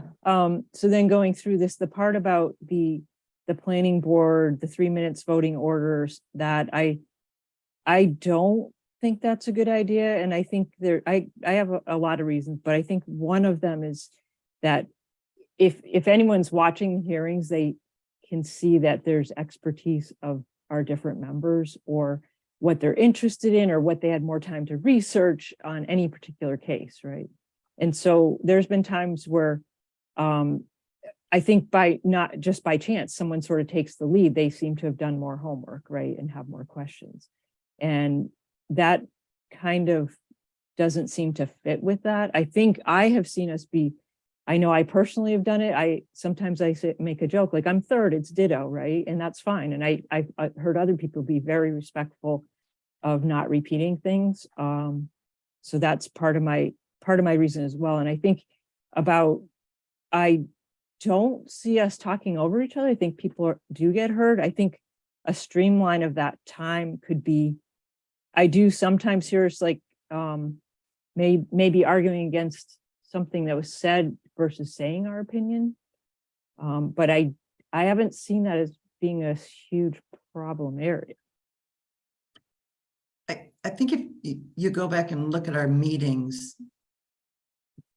the major part of where meetings grow from a 1 hour meeting into a 2 or 2.5 hour public hearing is in the discussion amongst ourselves.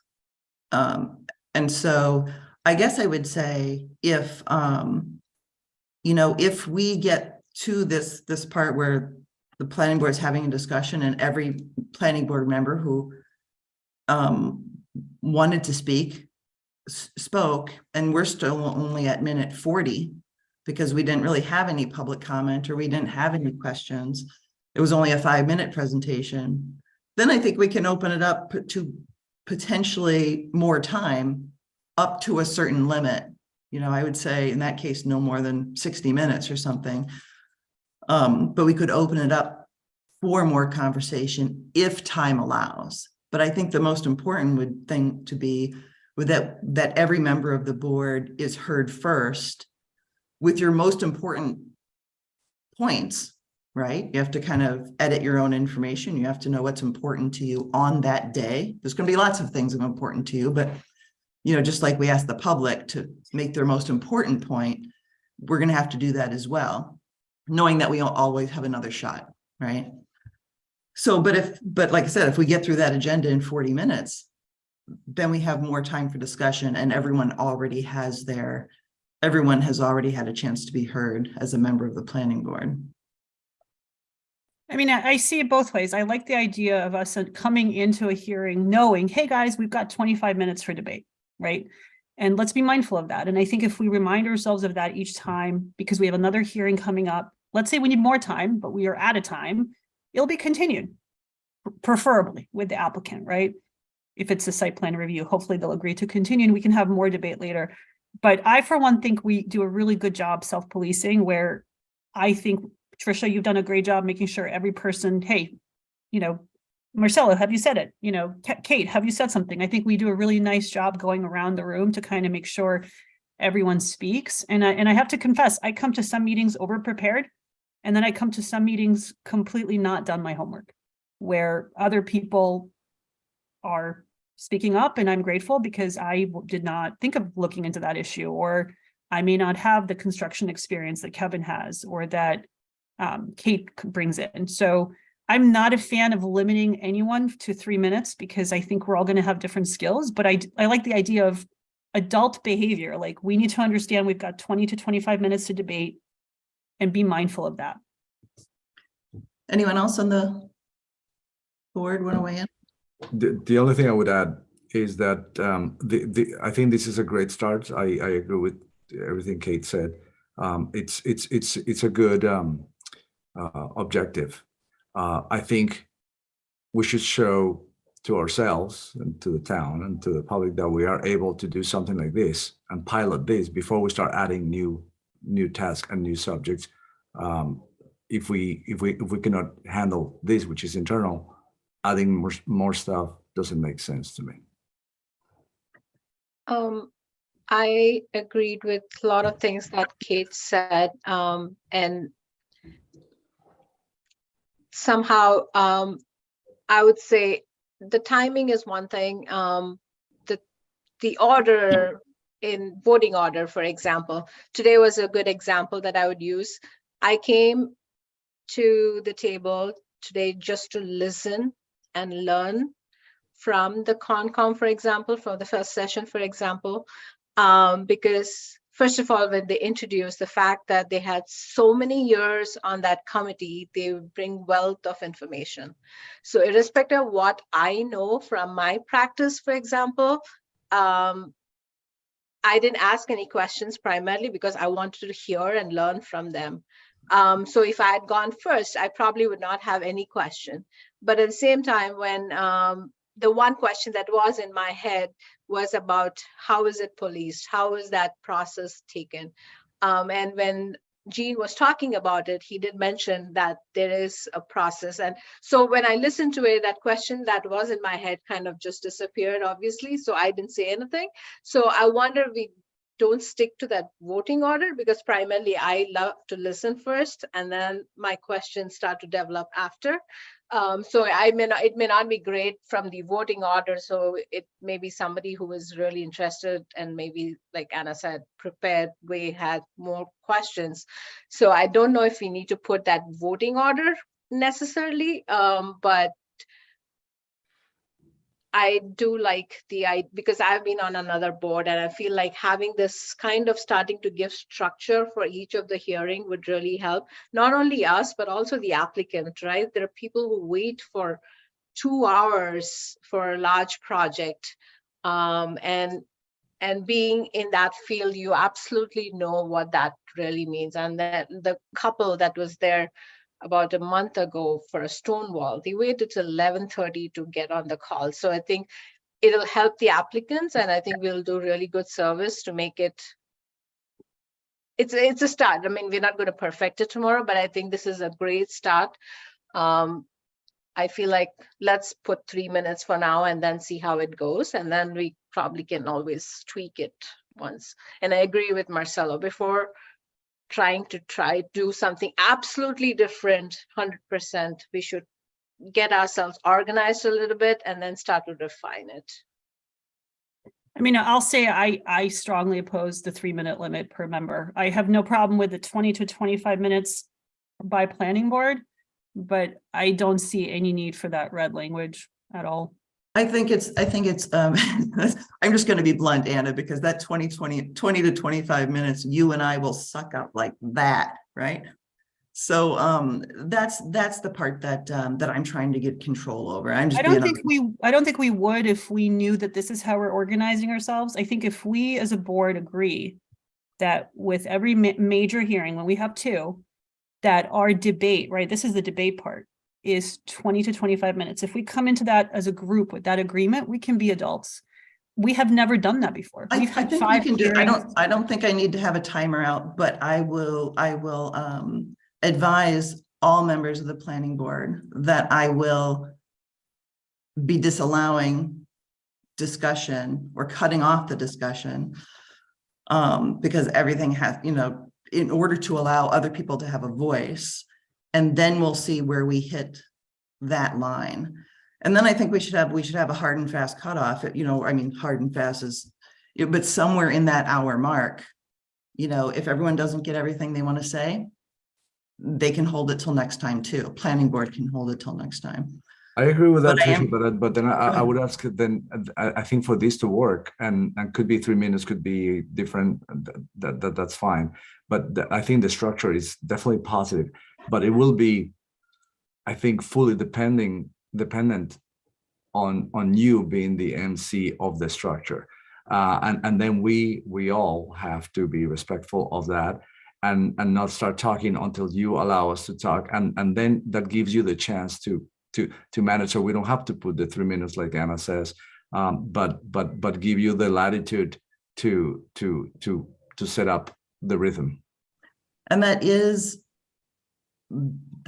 my job in effect, is to run an efficient and effective meeting where everyone has an opportunity to have an equal voice. That's what being the chair is.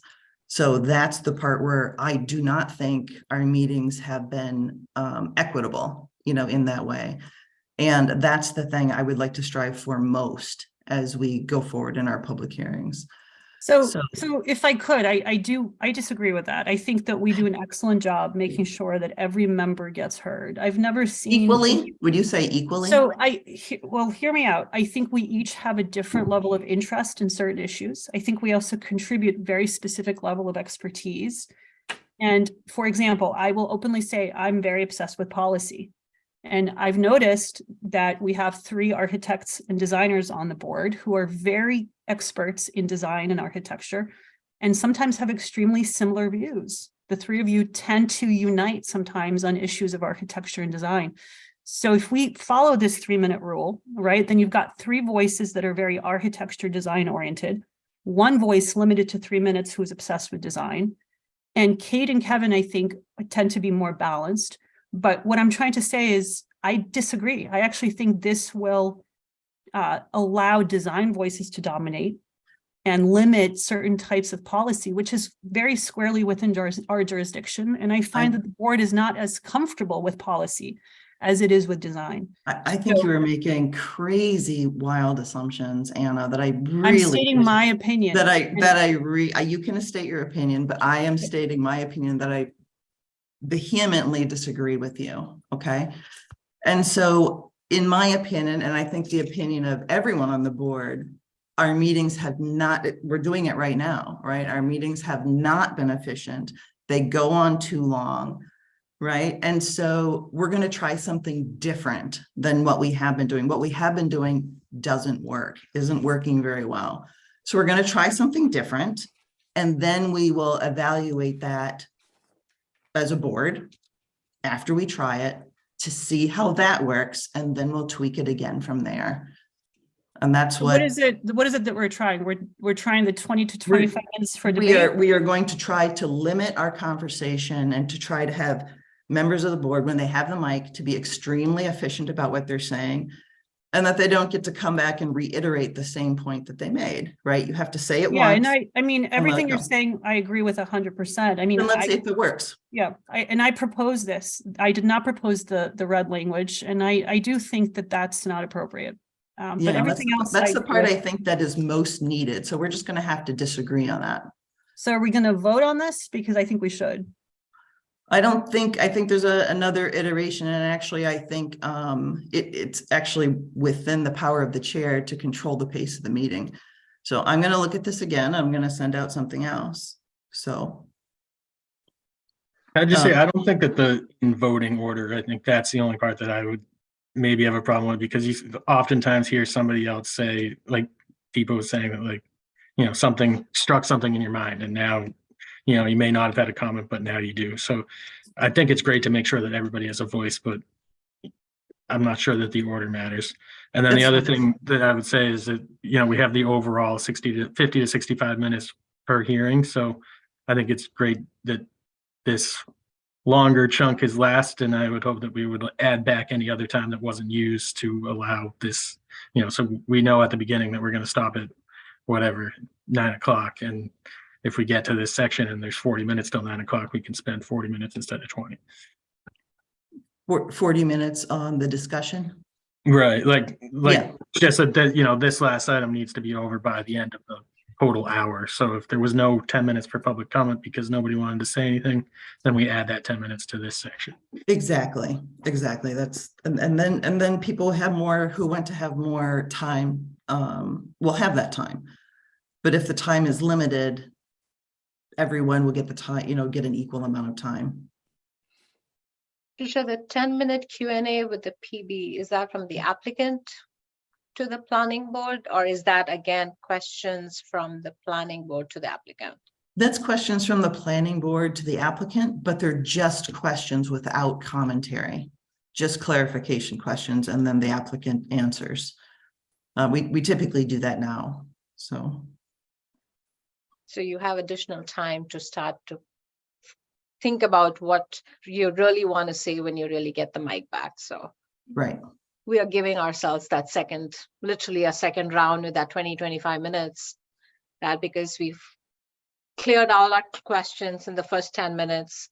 When we get our mic back, we are very clear, because I feel like, I don't know what led to this page, but this is great. I feel like last 2 or 3 sessions, we've heard applicants saying, we have no idea what the planning board is trying to say.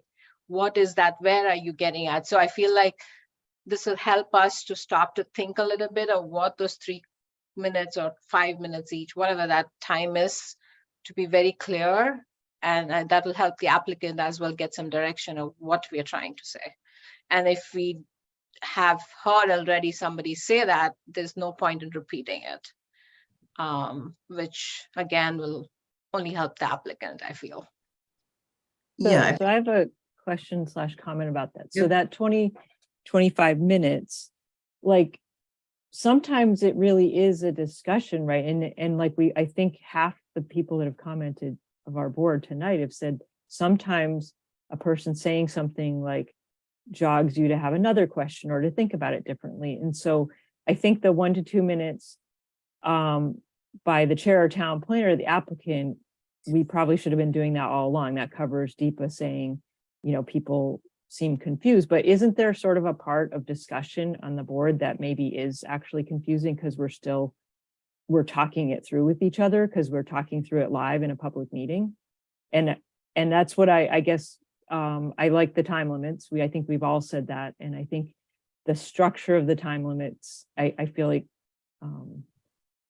interferes with that. I think there's a middle ground, you know, in this. To me, it's about making sure that everyone gets heard, that no part of the planning board dominates the meeting, especially in a normal, you know, consistent way, right? You know, and to try to find a different structure that facilitates more discussion with more voices than I think we've been having, you know. So I think it can be looser. Obviously, I think everyone's saying it can be looser than what I've put here. I'm fine with that. But I think we have to be extremely careful and self-critical about how much, if say we only have 25 minutes for discussion until we have to move on, how much of that 25 minutes am I taking up when we're going to have 6 voices, right? So I think all of us should be very conscious of that. Yeah, I think the overall what we're doing is 100% agree. So I also just throw last thing, and I think in person this will be so much easier because it's like sometimes we're both, multiple people are talking because you can't actually see, and then we waste time trying to figure out who was first to be polite. And I haven't seen that happen. I mean, over the time I've attended a bunch of meetings, and I don't think that's going to happen as much in person. Not that eats up a lot of time, but it's sort of part of that too. I think that in person are going to be a huge improvement as well. I am hope so as well. And I think we are planning that for April 13th. We are in person, hybrid, but I hope the board looks at it as being in person, not required, but we'll be hybrid. I mean, I'll add, I've had trainings as far as deliberating in groups and small times. And one thing we may want to consider is almost like a reaction for a debate where you start with almost like 30 seconds to a minute type of like your quick response to what you've heard and where you stand, so that at the get-go, you have a very good idea of where the group is. If you're trying to build consensus, that can be really helpful. And then you open it up for one or 2 minutes of kind of developing that thought, open debate and follow up. And by doing it that way, it becomes a lot less antagonistic. I think sometimes, Tricia, you and I end up dominating because we are almost responding to one another, and sometimes we disagree, which is good for the group, because the more we disagree, in my opinion, the better the decision is. But if we do that kind of instinct, go around, what is your gut feeling at the get-go, it's much harder for the dominance to happen, and the antagonism tends to disappear, in my experience. So just throwing that out there. And the other thing I'll say is, you know, we do bring a certain level of expertise. And I keep thinking there are meetings where I just did not prepare on a specific element. And I would not want to cut off someone who is better prepared than me. I would not want to say, oh, your 3 minutes is up. I want them to have more time, and I will be mindful of that. And if I'm not prepared, I shouldn't have to say that. I should just be quiet, let them have more time, and Well- that's okay too. Right, so I think we've kind of covered that in that no one has to use their time to speak, right, or their full time to speak. And if there are minutes left over before we continue or whatever that public meeting at the 60-minute mark, if there's minutes left over, the people who have more to say, who have been better prepared, it's their topic, then they will have more opportunity to speak. But on this stuff, so at least we got a lot of feedback on where to go next time. But on this topic, we have to move on because we actually do have a number of items on our agenda from which other people have prepared materials, and I want to make sure we hear those as well. But we can already tell that our time is not nicely under control. So, okay. So number 6, housing inventory memo. I can't remember who had asked for a review of the affordable housing status. Peter had put together a memo on that. It's pretty complete, I think. And Tricia, just so you know, you're 8 minutes ahead of schedule, actually. I think I spent a lot more. I think we spent a lot more than 20 minutes on. Right, but if you look at the whole hearing, we're right on time. Oh, well, that's good. 8 minutes ahead of schedule. Yep. I guess Based on today's agenda. Yep. All right, good. I'm going to take all the credit for that. So I deserve none. Peter?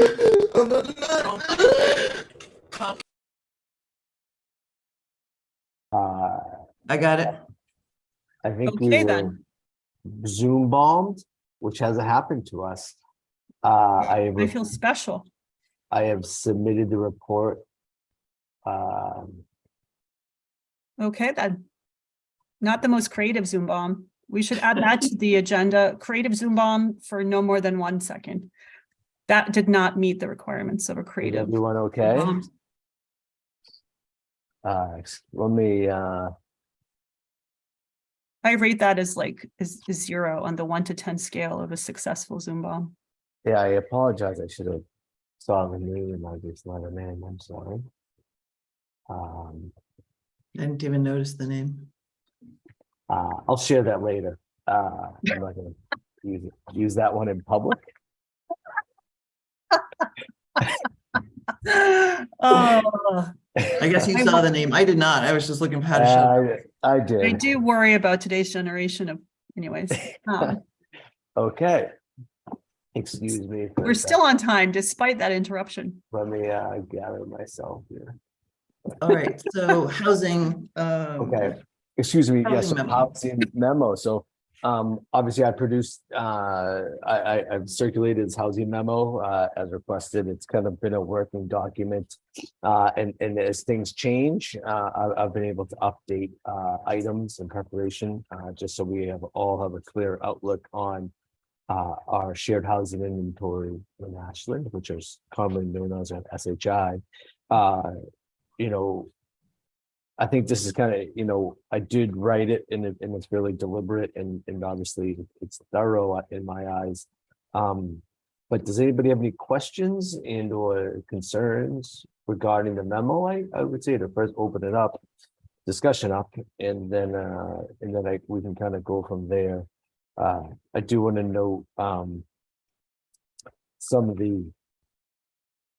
on the last page. Just this today, I was updating it, but I obviously just on my own copy, and that was just reducing the number of units because we received the withdrawal that we have to vote on for the 301 Pond Street. So that's going to change our numbers a little bit, but obviously not significant, not too much, but. So with that said, does anybody have any questions or where you want me to start and or ask any questions that are really kind of anybody want to get out into the public realm? Are there any updates, Peter, on the whole land dispute on the Arboretum project or whatever that street's called? Arbella. You know what? No, you know what? I haven't had a good update in a while. You know, I think the last about 3 months ago, the last update I got was that the applicant, Arbella at Ashland, also UGC, United Group of Companies, they felt confident and they were pressing forward with a litigator and to litigate the matter between obviously Mr. Gaynor and themselves. And I think they felt fairly confident. In the last update I had is that, you know, once a decision would be rendered, they were still going to move forward with the project as permitted. And so I haven't heard anything else. And probably time for another update from them, which is on my list of things to follow up on. But that's the best of to the best of my knowledge, Kevin. So the bottom line on this is that our current SHI is 6.37. Correct. With the projects that we have approved and following the 2010 numbers, when those come online, the ones we have approved minus Arbella, because we don't know, we'll be at 8.67. Correct. And then when they go to the 2020 census, which should be sometime soon, right? From what I gather from the Department of Housing and Community Development, that's going to be mostly this spring. Okay. So just as a note to clarify that the 2020 census data is out, it's there. However, it has to be cleaned data. Now they're going to explain this to maybe one or two members of this, but and when I say clean data, the data has to be cleaned in relation to year-round residents versus the number of households. And so if you take a community, say Cape Cod, right? And just for example, the town of Barnstable has 7 villages. And there's probably year-round residents is going to be obviously much lower than the summer population, right? And so the data that comes in regarding the number of houses per se and the total year-round residents, that data has to be cleaned, and because they take the total number of year-round residents, and that is the number that's factored into the equation when obviously calculating the community's SHI, such as Barnstable, high, low population, summer, winter, seasonal populations. And so once that data is clean, then that's when the Department of Housing and Community Development actually adopt the housing data. And we expect that to be sometime still this spring. I that's what I've heard on a couple different fronts. So then that would put us, again, not with Arbella, we would go from 8.67 down to 7.62. If and when Arbella comes on with the 2020 census numbers, we should be around 10.02, which means we'd be over the 10% for 10 years, kind of by the skin of our teeth. Correct. So. And basically the only reason that number is important is that it protects us from 40Bs being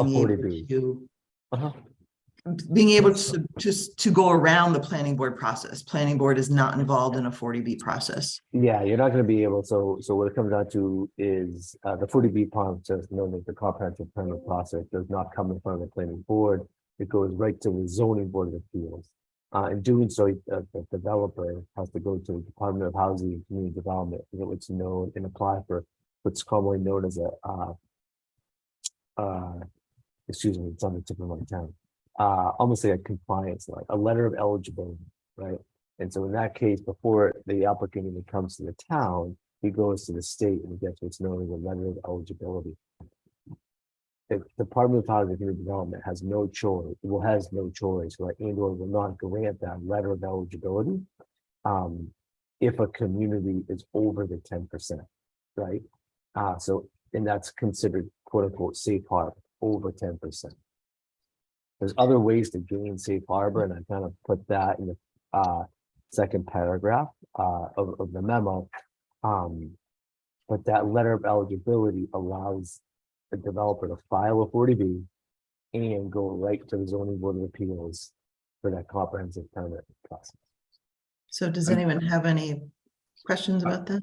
I do. Can you repeat, Tricia, or Peter? You said that we would barely be at 10% by when? So if 12 Pond Street, 100 Chestnut, and Chestnut Street and 501 Pond Street. and Once 501. those are all added to the housing inventory, right? And they're all in different stages. If those are on and submitted, and then our Bella at Ashland, which was a 40B development that was permitted back in 2021, and that's on land known as Lot, which is a big parcel of land right next to Cirrus Drive, Cirrus Apartment Complex on Memorial Drive. That project, once they pull building permits, we will be able to add those to the community's SHI.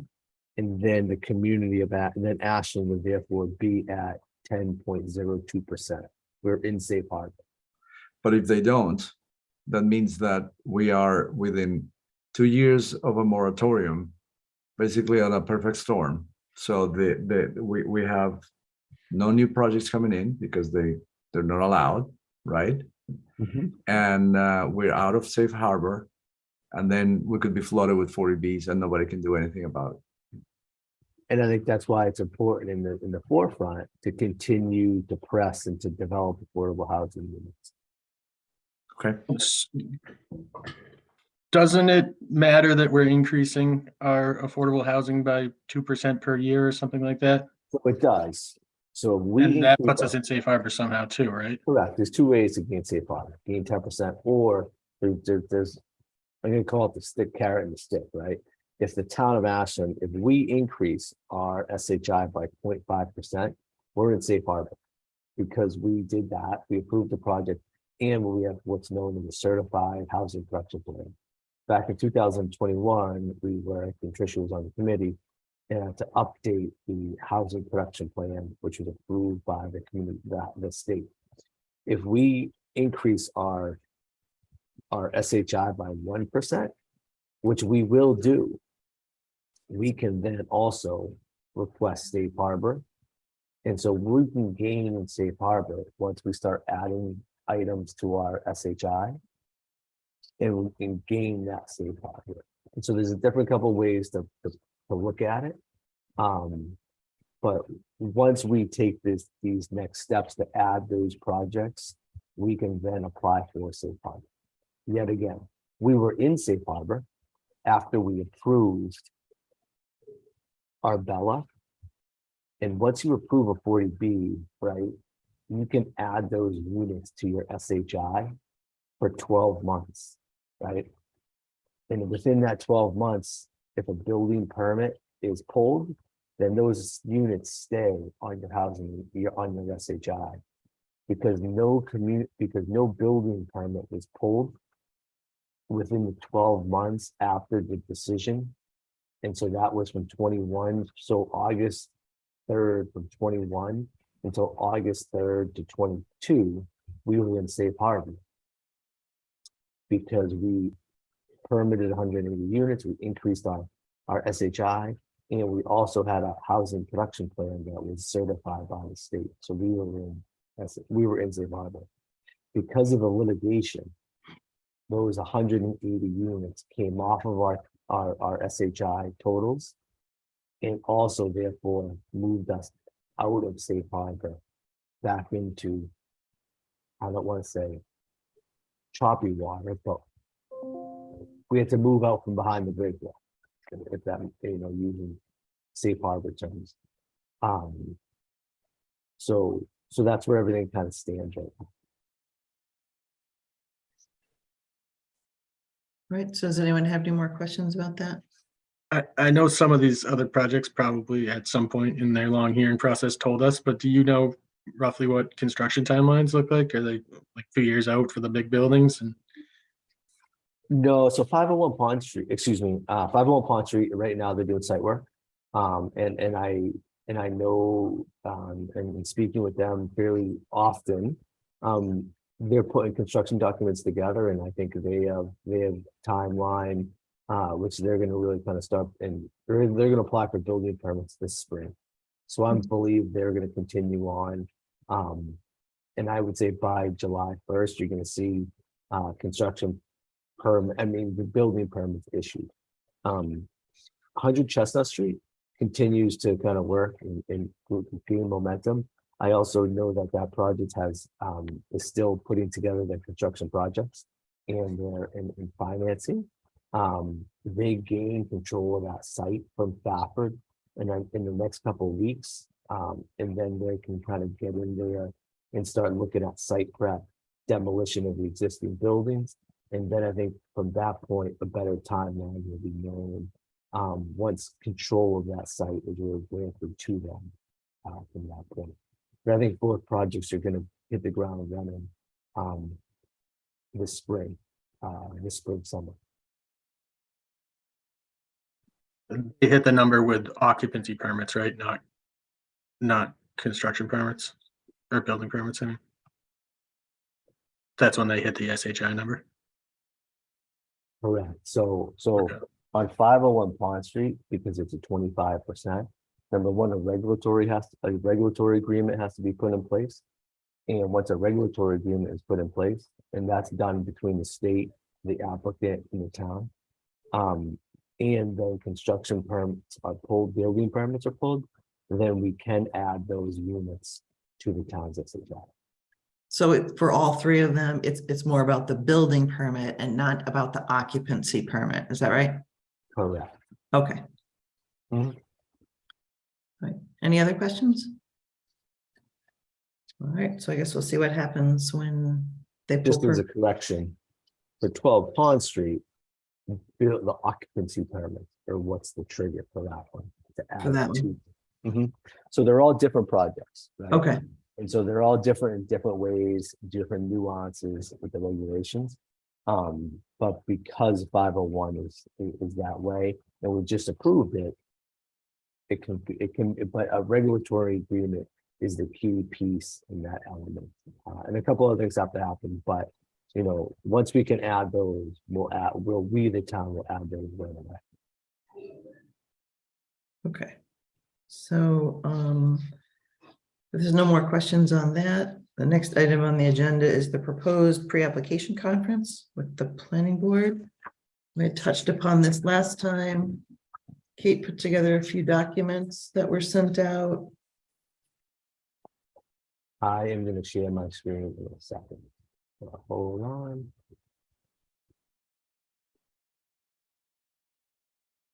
If anybody has any questions about that come up there about SHI, please feel free and give me a call and shoot me an email.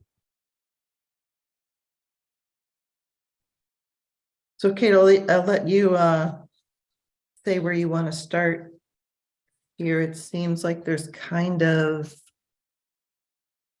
three parts to this, right? So after the last meeting, I had some preliminary stuff, and I think the board wanted some more details. So Anna offered to help with that. So I think some of the new stuff that came maybe this week was from Anna. Yeah, so I took Kate's background stuff. She had given us like all these different other towns, and I just I think Kevin at the last hearing said that he liked one particular one. And I combined things together. And Peter, should I share my screen, the two documents that I provided? Yes, please. Yeah, I can do that. Yeah. And I just kind of took Kate's and made it a lot more, like I just kind of focused the language on one specific option, which I think is what folks were looking for. How do I share my screen? You Sorry. clicking the button down in the middle of the screen. On the middle of my screen. Hold on a second. The middle of the Zoom. Middle of the spaces. Zoom. If you're gonna hover over the bottom until you see that the icon. Oh, at the bottom pop up. yes. Why do I always And then forget it that it's says there? please, Hold on. Give me a second. What is my problem? Why can I not see it record? Share screen. Aha. All right. Okay. Can you guys see that? Do you guys see a screen with, it says proposal for pre-app hearing language? No, are you on two No. different screens? Okay. Oh, you guys are seeing yourself? How Yeah. about Yep. now? It's coming. Yep. Okay. You're good. Okay, sorry about that. All right, so I kind of put it on one piece of paper. So the first thought I had was, like right now, if you go to our planning board website right here, you don't really see what the process for a meeting is, or excuse me, what the process for an applicant is, like at all. But we do have a website called the meeting hearing process, and this is what it looks like. It's already there, and it has a preliminary inquiry step, application process, going before the board, and after the vote. So there's some really good stuff in here, but you can't really find this thing easily. So I outlined like the 4 steps I had to take to find it if I like chose to look for it. And my first suggestion as far as pre-hearing language is whatever language we add to the pre-hearing language that's already there, like there's language that already exists. The hearing process is already outlined for the applicant right here. This is the language we already use, right? So my thought was, whatever we have right here, stage 1, preliminary inquiry, we already have this wonderful language. Let's just add something to it to make sure that it's very clear what the pre-hearing opportunity is. And let's make sure that this specific page is clearly accessible from our planning board page so that people don't have to look for it.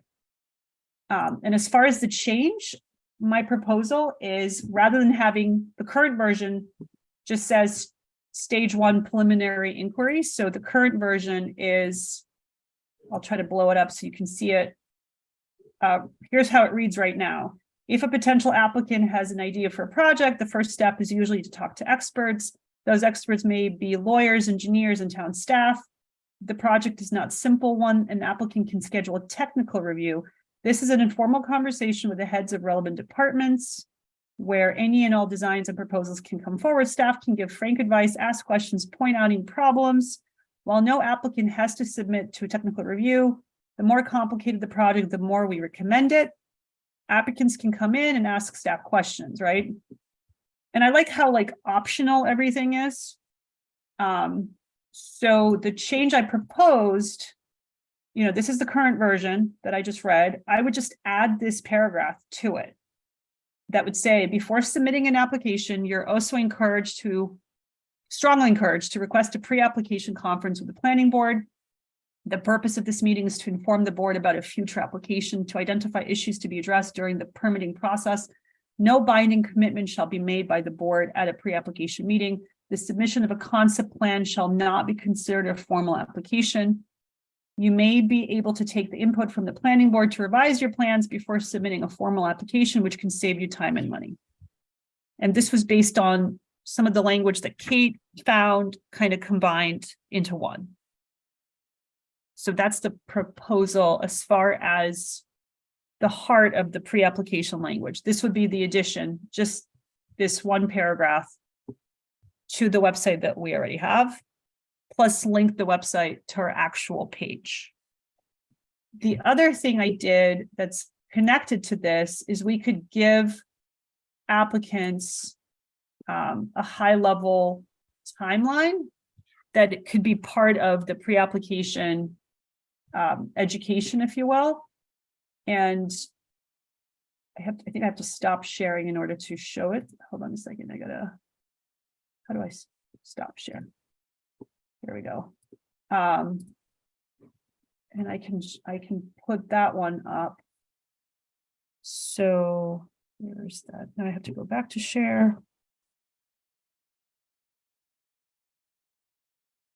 So this is the site plan review process, kind of the timeline outlined as to how this works. And I pulled this based on section 9.45 in our bylaws that has the 120 days for the decision, 7 days for the submission of the application to various boards. Then there is a fact-finding and public info session that is optional right here for the planning board. So I read all of this and created this timeline. Sorry, I've got way too many things open here. Where's my timeline?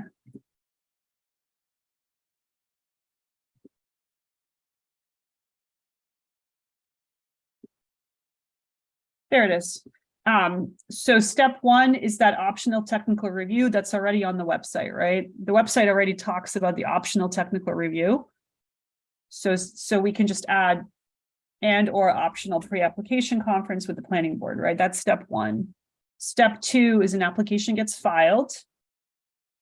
And if you look at the design review bylaws, technically, just like happened with Starbucks, the applicant has the right to file the application with design review immediately. That's in our bylaws, or at least that appears to be there. Step three is within 3 business days, there has to be determination of the application is complete. And then the rest of this just outlines that bylaw. 7 days from the complete application, the planning board has to submit the plan to different entities. 30 days from the complete application, we may hold a hearing, a public info session. 120 days, we have to make a decision. And the design review process has to be complete. And we have 120 days, but that can be mutually extended. This language in black can be taken out. It really belongs more when it comes to special permits, not for site plan review. For site plan review, it's not really clear in our bylaw what happens if we need some kind of key data point. Do we get that 120 days extended or not? And because our bylaw is silent, I don't think we can have that in here. I think this black language has to go. I think we can just say we must make a decision within 120 days unless there's mutual extension with the applicant. And then part of the pre-application process, if you will, is to encourage the applicant to cooperate with us relative to design review, right? The bylaw seems to allow them to file their application immediately with design review, and we've had some discussions as a board whether that's practical. So I'm proposing this specific language because it does relate to the pre-application process. And it would say the design review process needs to be finished within 120 days of the complete application. However, there are options for the applicant to either initiate the design review process at the time of the application or coordinate with the planning board as to when the process should begin to avoid too many meetings or inefficiencies. Some applicants get frustrated when they have a meeting with design review, then come to the planning board and the planning board has changes or wants further review from DRC. Requesting a pre-application meeting with the planning board or asking the planning board at the first public hearing whether it is time to initiate the design review process may be a good way to avoid inefficiencies. So that's my proposal. It kind of relates to the pre-planning concept. We're basically telling the applicants, here are the steps in your application for site plan review. The bylaw says these steps, but you can choose an option of pre-hearing with us, and you can choose to collaborate with us as to when design review happens, right? And I think this honors the bylaw because the bylaw, we can't stop them from filing their application immediately with design review. That's allowed per bylaw. At least my reading of it allows it, and that's what we've seen some applicants do. But this kind of encourages that pre-application discussion with us, with the planning board, to allow that process to perhaps be a little bit more thoughtful with the applicant.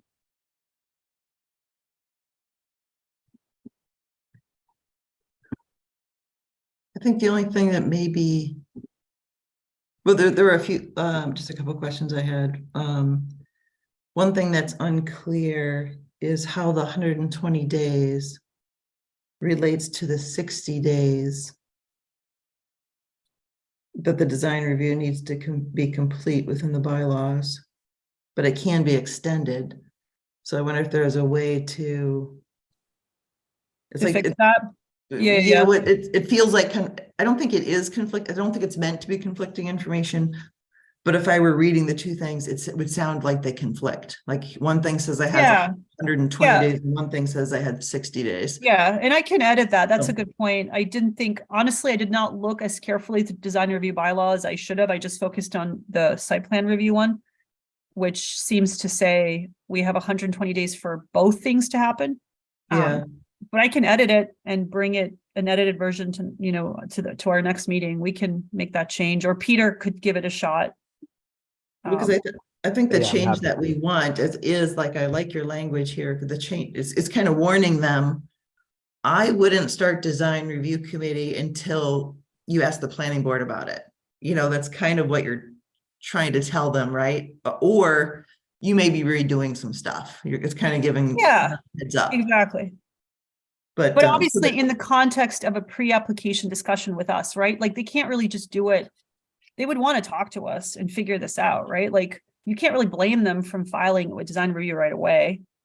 You got to give them like, hey, if you guys want to talk and figure out the best time, we're here. That's kind of how this is meant to read, because we can't require it, right? We cannot. Yeah. So No, we can quote unquote, we can encourage and we can recommend, but we exactly, cannot, but we can't require. So I really tried hard to make that clear that it's like optional.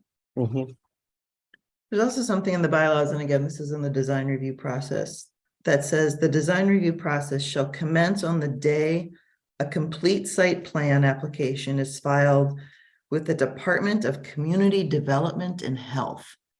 Peter, do you know what the Department of Community Development and Health is? That's I would consider that the office, the planning office. Yeah. That's a very different term than we use anywhere else for the planning office. I agree, think 100%. We keep changing the title of that department a little bit. So I think think I recall when what it is that was department? called that. It's the Is that planning supposed to- office. That's supposed to be the planning office? Is that defined somewhere else in the bylaws? I think it goes way back in the old days of Ashland, So maybe. if you come to the door, it says Community Development and Board of Health. Okay. Walking into the office. All right. I think it's changed over time. I think this would, to tell you the truth, I think at the end of the day, like the baseline is, and I think everyone can agree on this, is the language in here speaks to the point that the site plan review process bylaw has to be dusted up, right? You know, I think one of the things that still jumps out to me is the public meeting. I think we need to identify that as a public hearing process and state what that there will be advertisements to abutters in the legal newspaper and things of that nature. But that office, the Office of Community Development would be my office, the office I work in, which is on the second floor, which would include Board of Health, conservation, building, and obviously the planning board. So do we like the proposal I'm making as far as adding this optional pre-application language to the website? Yeah, the one thing I would take out of it, I saw like the kind of, I think Fitchburg was one of the ones that is the one that Kevin had mentioned, and I can see where you drew from there, which makes a lot of sense because they did have a nice language. The one thing I would take out is permitting processes. I think it's just a singular process. During the permitting process? Yeah. Let me see if I can open up Word and make that comment. Hold on. Otherwise, I thought it sounded good. I did in reading through the beginning paragraph, and I assume this is true on the website as well, that it probably will need at some point just a general editing. I don't know who takes care if it's Alvaro now that's going to be doing edits. So Alvaro and I have access to the website. I just got Alvaro access today. It just goes back and forth between third person, second person, you know. So as an editor type person, that kind of drives me kind of crazy. So it might that's one of the thoughts that it crossed my mind. That just that just listen carefully to this. I mean, this has a pretty good intention. I think probably the language that Anna has developed with Kate is probably much better than what's here without going into details. But I think before just adding something, let's see what we can deduct from here and maybe just make it a little more succinct and more clear. That's kind of my first thought. The idea that Anna says that put this clearly more in the front of the website makes total sense to me. But on the last two fronts, if the process is clearly described in the bylaws, we should just refer people to the bylaws. I mean, trying to repeat the process and maybe missing a part or saying something that is incorrect seems a little risky to me. And if everything could be a little more like a set of bullet lists, I like the step 1, step 2, something that's a little clearer than go over a long story. I think this page, for example, starts doing a much better job than the website. So, I mean, I think that's where I was going with it. Like, if we're going to edit the website, maybe we have these steps somehow highlighted on that website so that it's like, but honestly, the concept here, if you remember, we talked about having almost like a handout. Like, I don't know if you guys use Visio or any kind, is it Visio that creates those little graphs left to right? Not graphs, but like little boxes. Like, we could take this and make it very graphic-esque so that it's very simple to see these steps one after the other once we agree on what they are, right? Yeah, I think the more we can simplify it, the better. Yeah, but I think Peter, I mean, it sounds like this document with the steps needs a little bit of cleanup because Trisha made a point about design review in the 60 days. And obviously this language that's darkened about 120 being told needs to be deleted. So Trisha, do you want to take a stab at editing this timeline to include the 60? Do you want me to take a stab at it? Yeah, at this point, I mean, if you're agreeable to it, you know, I can edit the timeline and the text on the website to make sure they talk to each other. Simplify where possible. No, and that doesn't make sense to you, to everybody. I mean, the conflict that you guys pointed out, that in the bylaws, the process with the design review committee, it's clearly not the way we are trying to craft it. Right. Should we be thinking on adjusting the bylaw to make it clear once we get to a point? I think at some point we should propose some bylaw changes. Obviously, that's not going to be for May, but to spell out this process better. And you really, I think it'd be really hard to just refer. I think we should have the bylaw numbers in here so people can refer to it directly. But just to tell people to go to the bylaws are really confusing. It should be clear there, but it's really not. You have to go all over the place.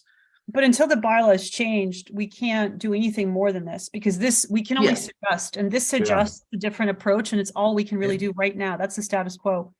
So Trisha, I'll send you these 2 documents in Word so that you can take a stab at them. It sounds like we seem to have agreement that this is a good idea and people like the language. We just want to integrate it with editing the rest of the website.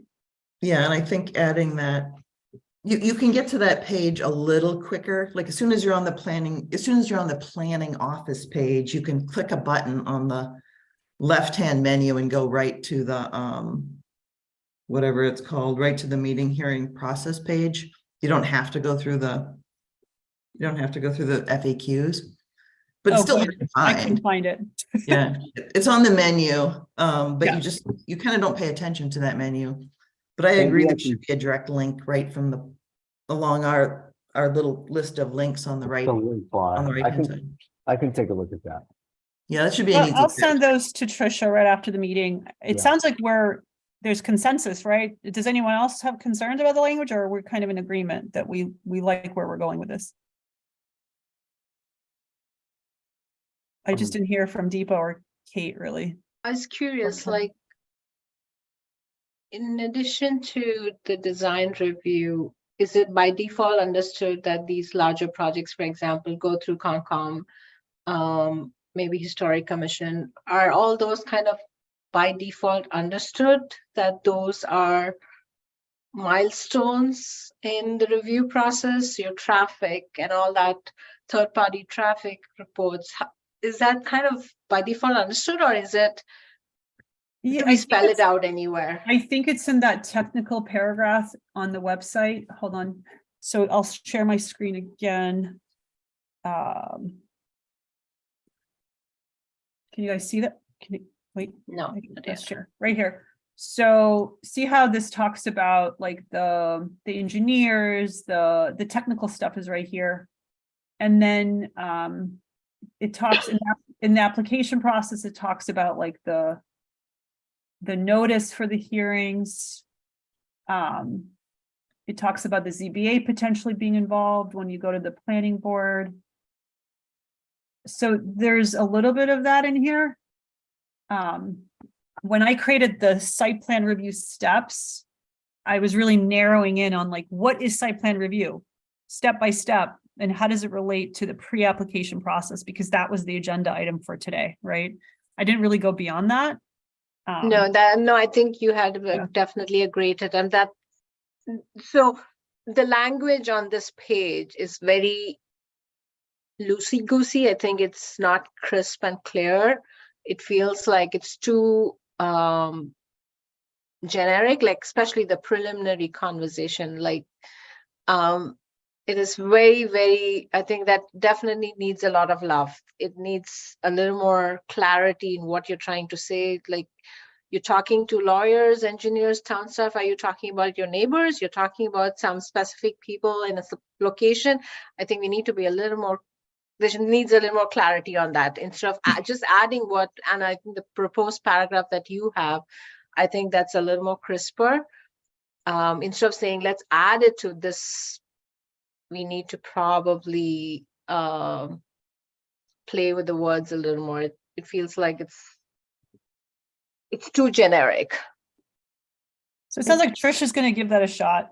Yeah, I'm going to give it a shot. I mean, it is a little bit generic because I think this could be, you know, I have an idea to build an ice cream store on a vacant piece of property, or it could be 100 Chestnut Street, you know, so the difference between those type of applicants and their understanding of the process obviously is huge, and it has to make sense to both of them, I guess. So I think it is a little generic. It is a little bit soft, you know, in a way, but I think it can be condensed and streamlined, made more crisp, like you said. Yeah. Otherwise, you kind of don't even make it through all that page, right? It's just kind of too long. Yeah, the less wordy, less paragraphs, but more bullet points is easier to read and understand as well. I think it's much simpler. Yeah. Yeah. I was going to make a motion then to accept approval of an optional pre-application conference with the planning board. Subject the language I think that Anna submitted, and then final approval of like updates to the website. Yeah, I'd be careful about. I think we can make a general approval to that we would like to add this pre-approval process, but if we start approving that we're going to make changes to the website every time we go in and edit the website, now no, we can keep them separate. I was just trying to be respectful of what people were saying. So I make a motion, I'll take that back. I make a motion that the planning board approve an optional pre-application conference. Second. Roll call vote. Deepa Venkatai. Anna Tesmanitsky, aye. Marcelo Arjona, aye. Catherine Jersey, aye. And Trisha Kendall, aye. So I think I already got some things that you were sending me, Anna, so I will do some editing. Yeah, just make sure to take out the 120 days. I don't think we can do that for site plan review. Yeah, no, we'll figure out that language. Yeah. That works with the bylaw. Okay, so moving on. sewer moratorium and housing moratorium. I'm just gonna say it's, this is just an update, but it's 10 to 10. And there's still 2 applications here that have to be approved. I wasn't there, so. And we have 4 sets of minutes that we have to approve, which I think are in good shape, but. So just a time check. So the sewer moratorium and housing moratorium, can you give us a quick update about where those, just the bottom line, Peter? The bottom line is. And then let people ask questions. The bottom line is the sewer moratorium is in the hands of obviously town manager and the board of selectmen. I was not able to touch base with Michael regarding the sewer moratorium, just due to scheduling. So, but I know he is, Michael and the select board are looking on an extension of that sewer moratorium. And they did have it on their agenda last week. But I failed to get up to the board, so I apologize. The housing moratorium has not been approved by the Attorney General. At this point, the Attorney General in the town extended the time period that the Attorney General has to either approve and or decline the bylaw. And the Attorney General has asked for additional information regarding Ashland and what is happening. And so some information was submitted, working with town manager, Lisa Mead, concerning everything. Housing, SHI memo, what the infrastructure of our sewer currently is. And obviously statistics of the increased number of housing units that we have permitted, built since 2010. Have a permit in the pipeline, and also the increase in population, and also the increase in school pupils. So at this point, I can tell you that the Attorney General, the ball is still in their court regarding the approval of that bylaw. So until the moratorium is in effect, until the Attorney General may tell us, no, you can't do it, and then it lifts, or they'll approve it and it will still be in effect for until the end of 2024. Is that right? Correct. So but we're still waiting. We're still waiting. I call it the gray period, right? Because zoning bylaws go that once they're approved, they revert back to the date of town meeting. And then that date, I think it's November 16th, will be the effective date of the building moratorium. In comparison, general bylaws, once adopted by the Attorney General and they're approved, they therefore go into effect the date of the approval of the Attorney General. So we're kind of in this gray period. I don't want to call it a grace period, but it's a gray period that we are awaiting approval and or denial of that bylaw. Questions on that process, anybody? The sewer moratorium was approved right away, right? I mean, that was good, but the Well, that's housing, more in-house. That's under the control of the town of Ashland. There's no Attorney General. oh, that approval. wasn't a bylaw? No, that's an effect of the town there. Oh, okay. In the select board. Okay, I didn't remember that. Yeah, but does not have to be approved at the state court. Okay. So that is the update I can give on that topic. Furthermore, I have emailed, I think Greg is out of the office to see if he can come on a planning board meeting. I know that was a topic to bring in, to ask Greg from Haley and Ward, who is our sewer expert, to come on and to talk to the planning board on one of our scheduled meetings. Obviously, since time is opening up, such as we have the conservation office, the conservation commission tonight on the meeting. Does anyone have any questions about the sewer moratorium and the housing moratorium, what the status is? Okay. In that case, I guess we will go on to Item 9, review of the planning board decisions for March 9th. There were 2 applications there. Those are the 2 I missed.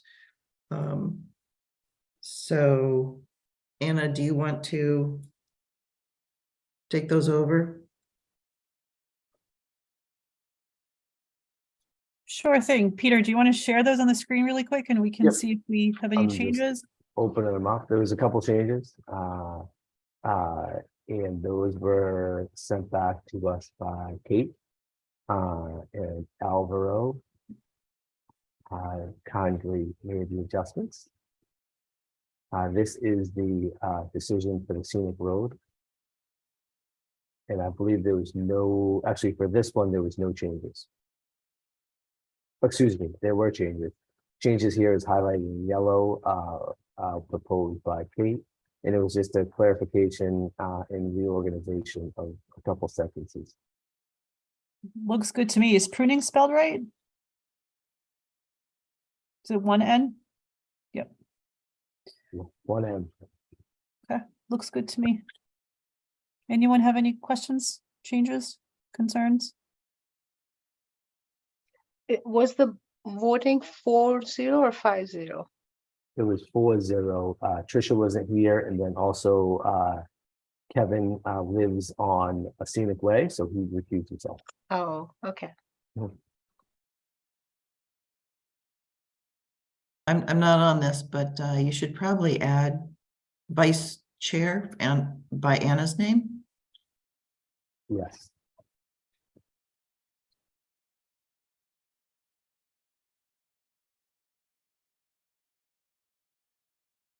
And is there a second document as well, or just this one? There's a second decision, which is Gotcha. the reconsideration application. Gotcha, separate, okay.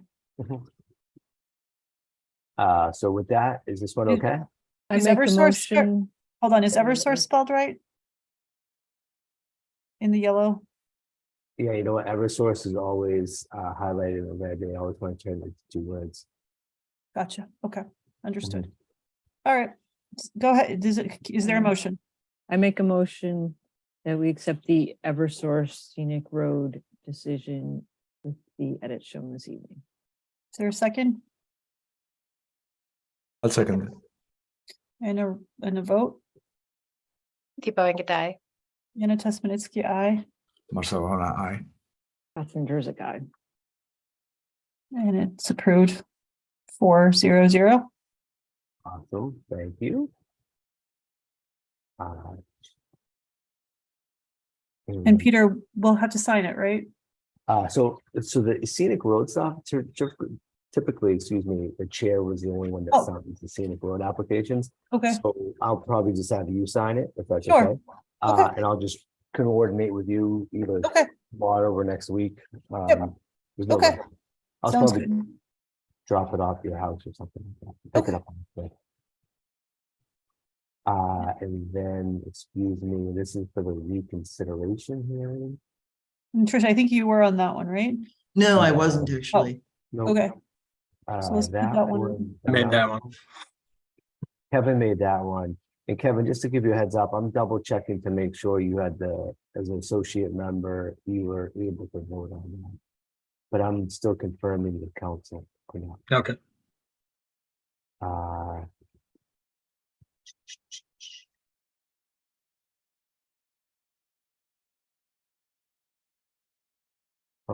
We needed a super majority of our board, right? Yeah, and we still have it. We still have it, so technically Kevin can still vote, right? As long as we have a super majority, even if he cannot officially vote, we can still have him vote Correct. because the rest of the majority is there, so, Correct. Mhm. yeah, It was still 4-0 vote. It's 5-0 Yeah. vote. Either way, there's no, right, there's Uh, no, yeah, there was nothing. Nothing changed. But if you don't want to wait till next Wednesday night for me to come to town hall, it's no skin off my back. Oh, Kevin, I know where you live. Trust me, gets me out of the office. So this is the decision. It's in front of everybody, and I don't think there was any changes to this one. yeah, I didn't have any changes. Oh, look, I would put Anna as a voting member as the vice chair. I can change that so everyone can come in and sign it, and I can bring it along to everyone's house for signature. How does Just that like- work? Can we sign that one? Can only one person sign this one where we, We can make a vote just to allow you to sign it and put that as part of the motion, or I'll just. did we need to break do it that for the other one? Scenic roads were kind of different. Not so much. This Okay. this is a public hearing under the staff, the reconsideration. I think I told you last time, in 10 years of being a planner, I haven't done one of these. It's been 15 years since the last time Lisa Mead has seen a reconsideration public hearing, so this is probably the first and only time you'll ever see one of these. But I'll change out the break it up and allow everyone to vote on it. I mean, they're indoor sign it at the bottom. I mean, I'm personally sign if we can just have one, it's just easier, but if people want to to the sign board. it. So why don't we vote first for the decision and then we'll deal with who's going to sign. So is there a motion to approve the decision as is? Can I have a motion? I would make a motion to approve the decision with as is with the signature of the vice chair only. Is there a second? I'll second. And a roll call vote? Keep going, aye. Anna Tesmanitsky, aye. Marcelo Arjona, aye. Catherine Jersey, aye. Kevin McLean, aye.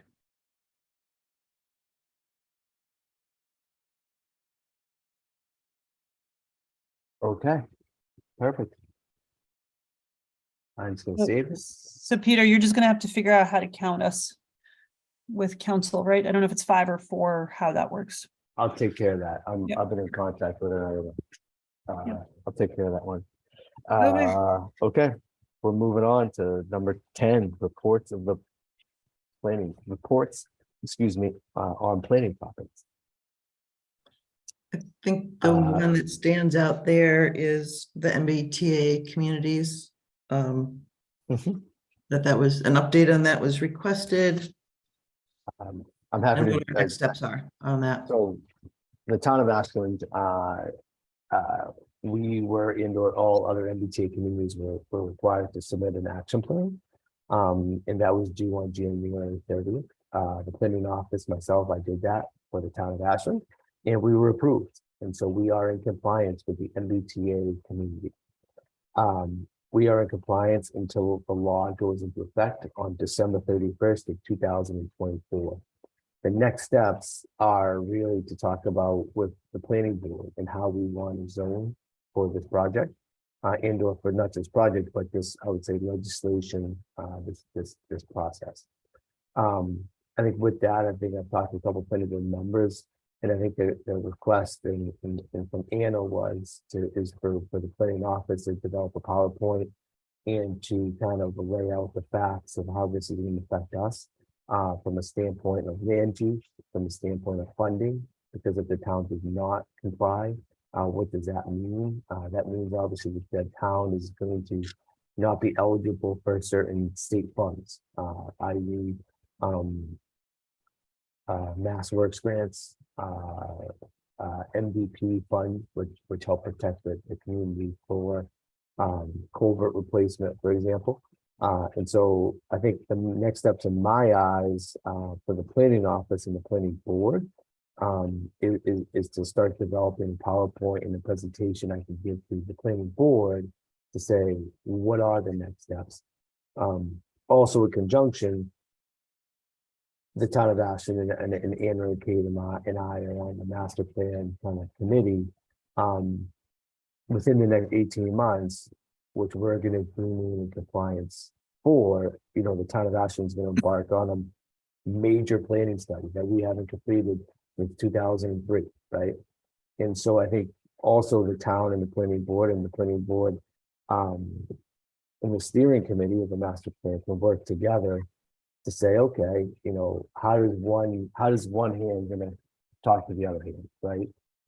Because the planning board is going to have to get involved in the rezoning of the MBTA. Whoever the master plan committee is involved in the entire development of the master plan, which is going to talk about land use, housing, X, Y, and Z. So I think that's just something to kind of food for thought, I would say at this point.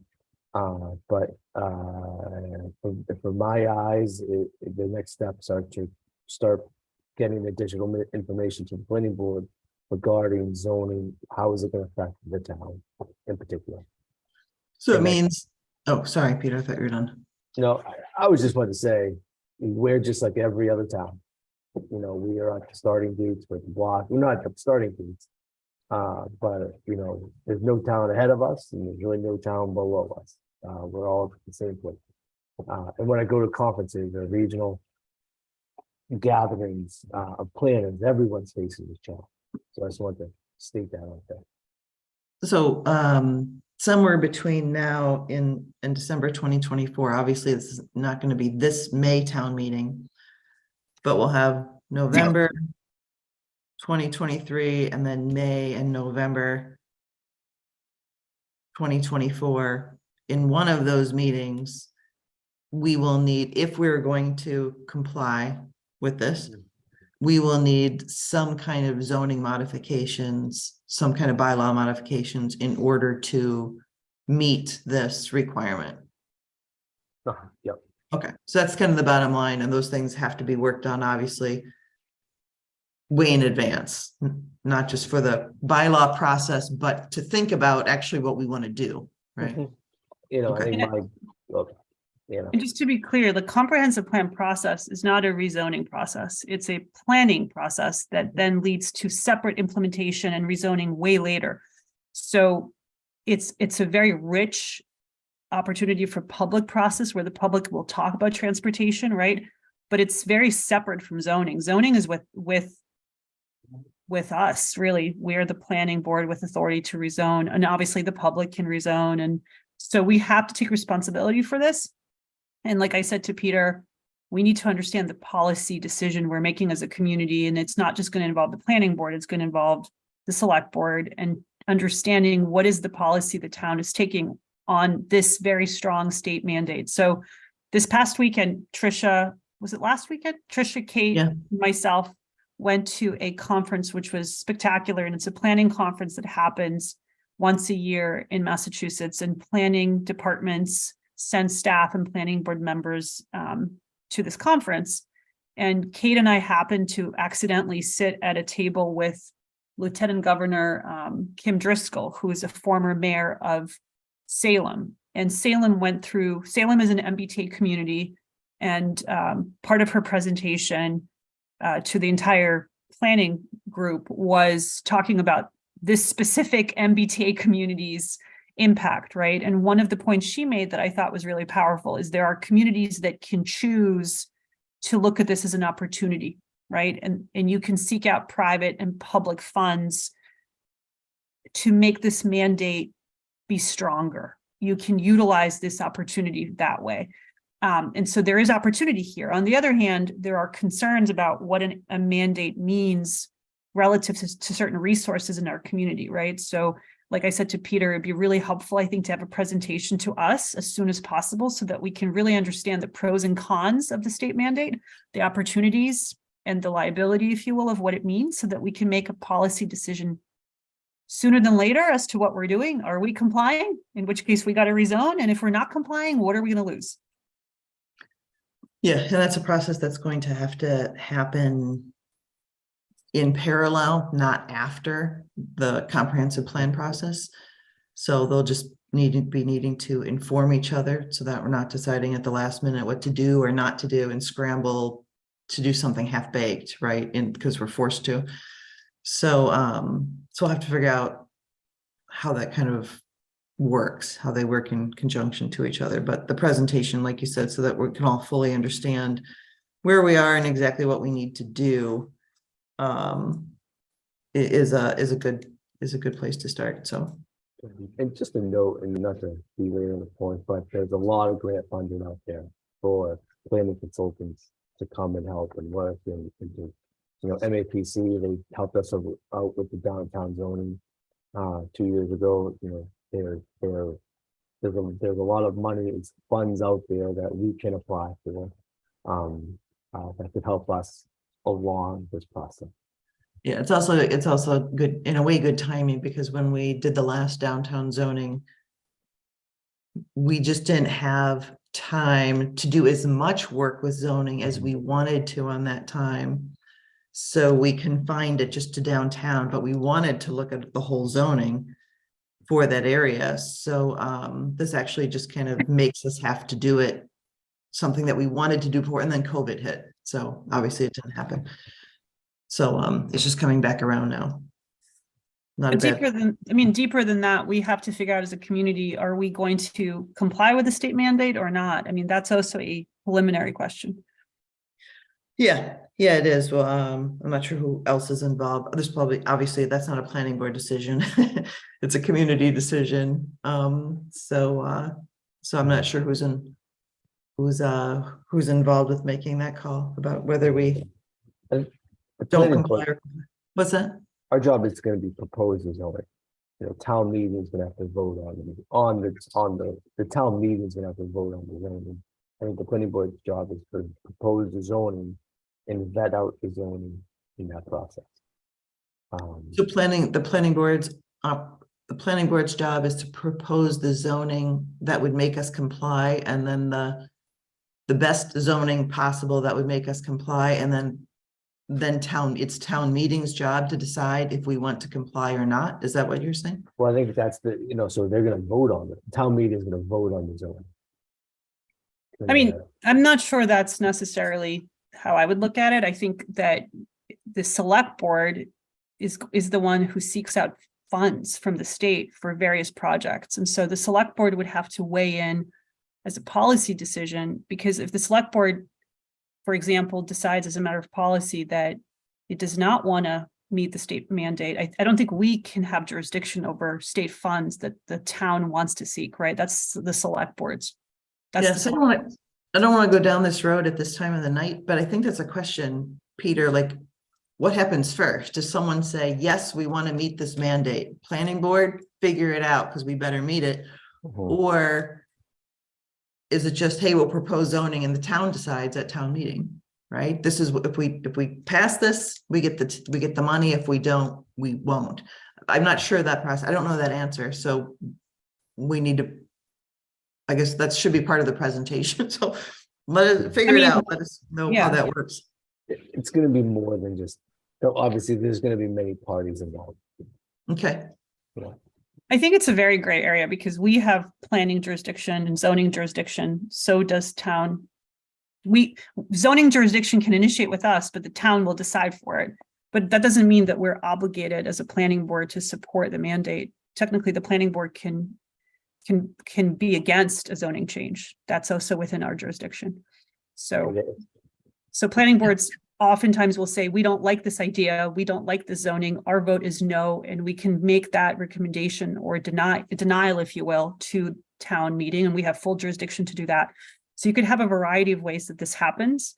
I don't think we would ever be obligated to draft something that approves the mandate. We would have to vote and see if we have the majority support.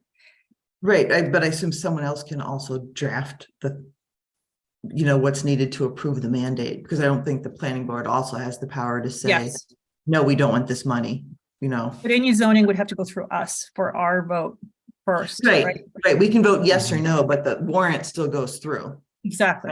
No matter what we say about it. Correct. If we could have this presentation that says, what will we lose by not doing it, and what do we roughly need to do to be in compliance, I think that's a great thing to advertise, that we're going to do that in a public meeting and take some public comment on trying to get a feel for what the town wants, Absolutely. Yeah, and I think what not to continue on, but I think what Anna's point was with obviously Lieutenant Governor Driscoll is that communities can take this and say, okay, how does this make us a stronger community? Right. And I think that's where the one opportunity is. And then other opportunities is, okay, what are the minimum things we have to do to fit the bill and to stay in compliance and still obviously reap the benefits of state funds coming to the community. So Salem, for example, sought private funds for a ride share program, a bike share program. and really used some of their efforts to revitalize their downtown. So there's all kinds of ways to approach it, not necessarily public funds. All right, so I think we've gotten that update. So moving on. Can I put in just, it's one quick plug that along the economic impact tool will clearly be valuable in this, to figure this out. So if we can get some attention in queue on that, that's been on our agenda for a long time. Yeah, I think we had been debating because the creator of the economic impact tool of the time was the consultant for one of the projects that was in front of the planning board. So that was a little strange at the time, but we're beyond that now. So we should be able to get the input that we need. Could we have this presentation sooner than later from Peter on the MBTA stuff so that we can be prepared and not do things last minute on this? Yeah, I think we should just look at our schedule. We're kind of full for the 13th. I wouldn't put anything more on that day because we have 2 public hearings. And I then don't think I am going to move forward with this as soon as possible. You know, I think, you know, it's March. I think sometime late May to June, you know, let's get through town, let's get through town, let me get through town meeting. Obviously, even though there's not too much stuff on the planning board, but obviously it's a busy time in town hall. And I think at that point, I think that's capable. You know, April is going to be a busy month for some couple master plan meetings that were on the books from last meeting. But I think, you know, after that, I think that could be a good time. okay, let's go forward. It's 10:20. Reports from board members and town planner. Is there a 2-minute update on the comprehensive plan? I think we can skip that for now. I don't have anything to add. Kate? Pete? Okay. I assume you'll let us know when there's big milestones or medium Exactly. milestones. Sustainability committee, I'll just say that Marcelo and I met with a couple sustainability members, design review committee members on Monday and talked about the checklist, and we're going through another iteration of it. But I'm really pushing that we have something that's in fairly good shape for April 13th. That's what I'm shooting for. CPC, I had a CPC meeting on Tuesday. Still learning the ropes about how the money is used and what it can be used for. Generally, things on private property don't work so well.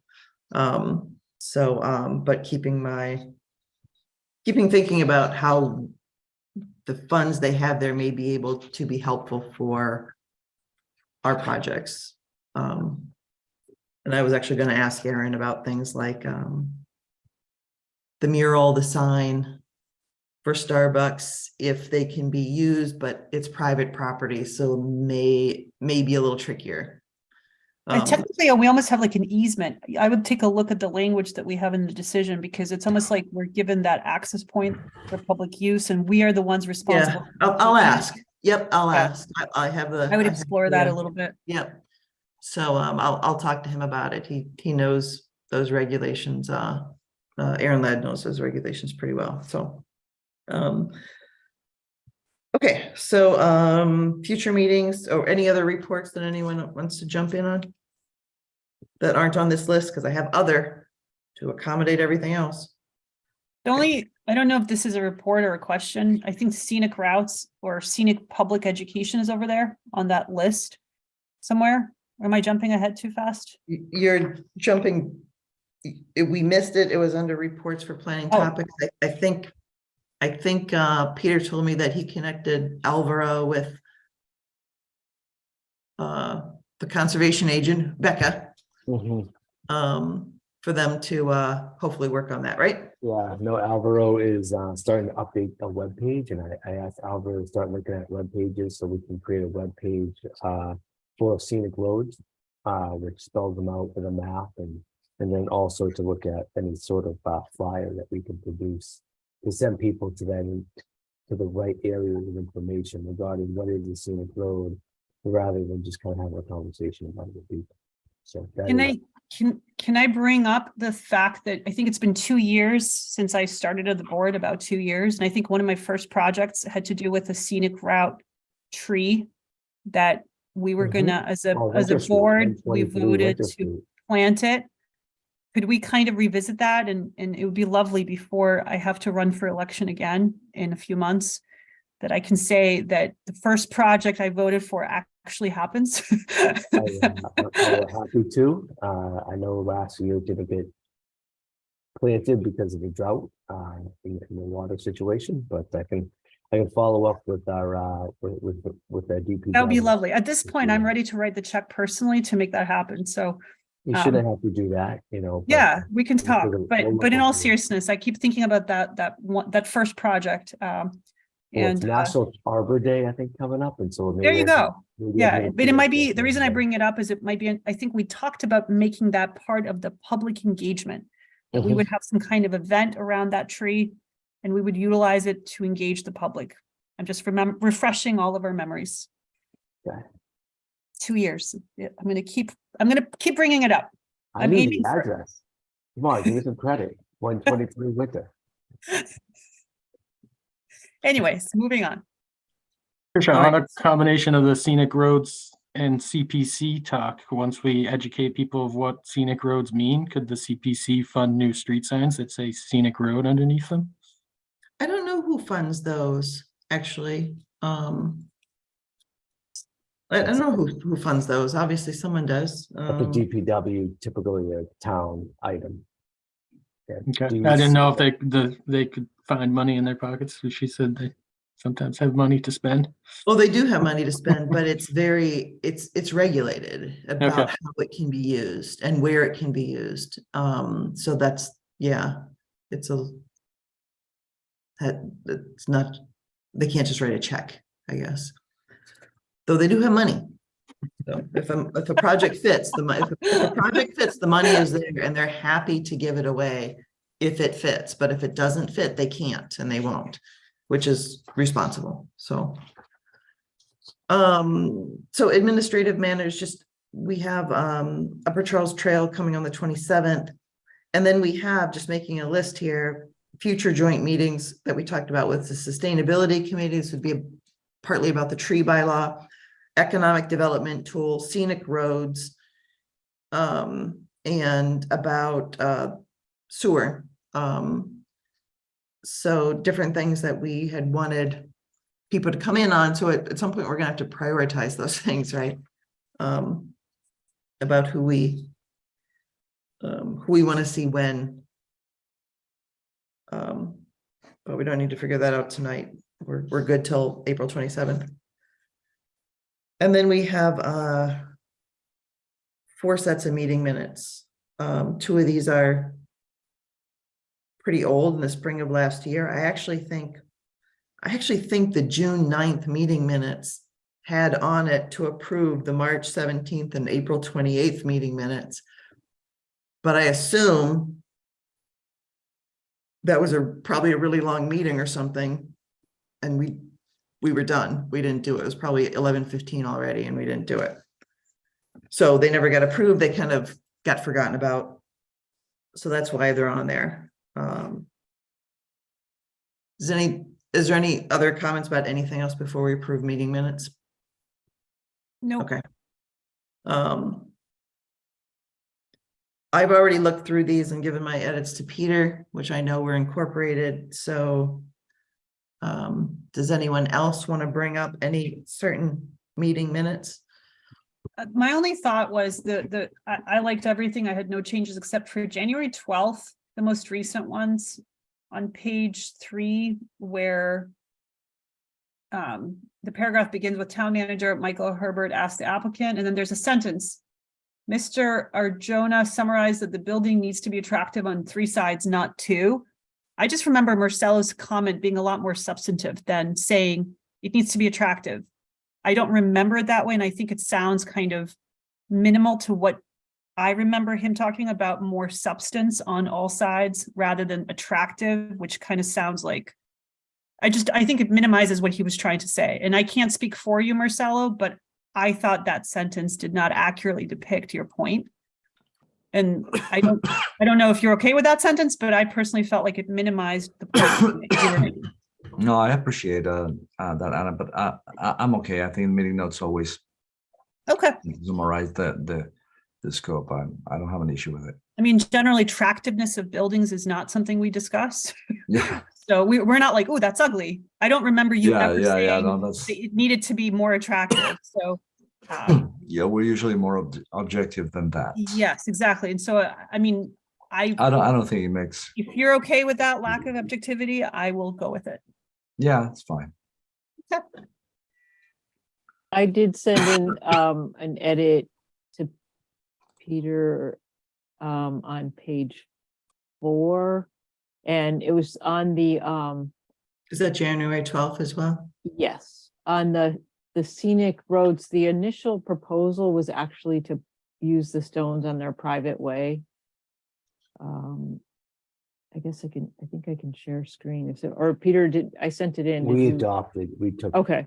Do you want to, does anyone care? Do you want me to read it? Or I just said the original application submission showed the removed portion of stone wall at the public way being reused along the driveway on applicant's property. The board felt that because the stone wall was public property, it should not be put into private property. Applicant agreed and made suggestions of potential places to relocate and rebuild that portion. Sounds right to me. Any other corrections that people noted?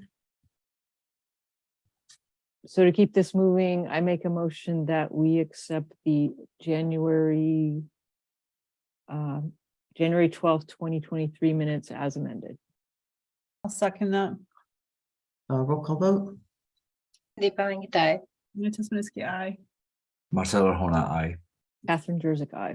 And Trisha Kendall, aye. So those are accepted. Can you lump the other 3 together? We're allowed to. Okay. Yeah. One of those had like a typo on them, and I don't remember where.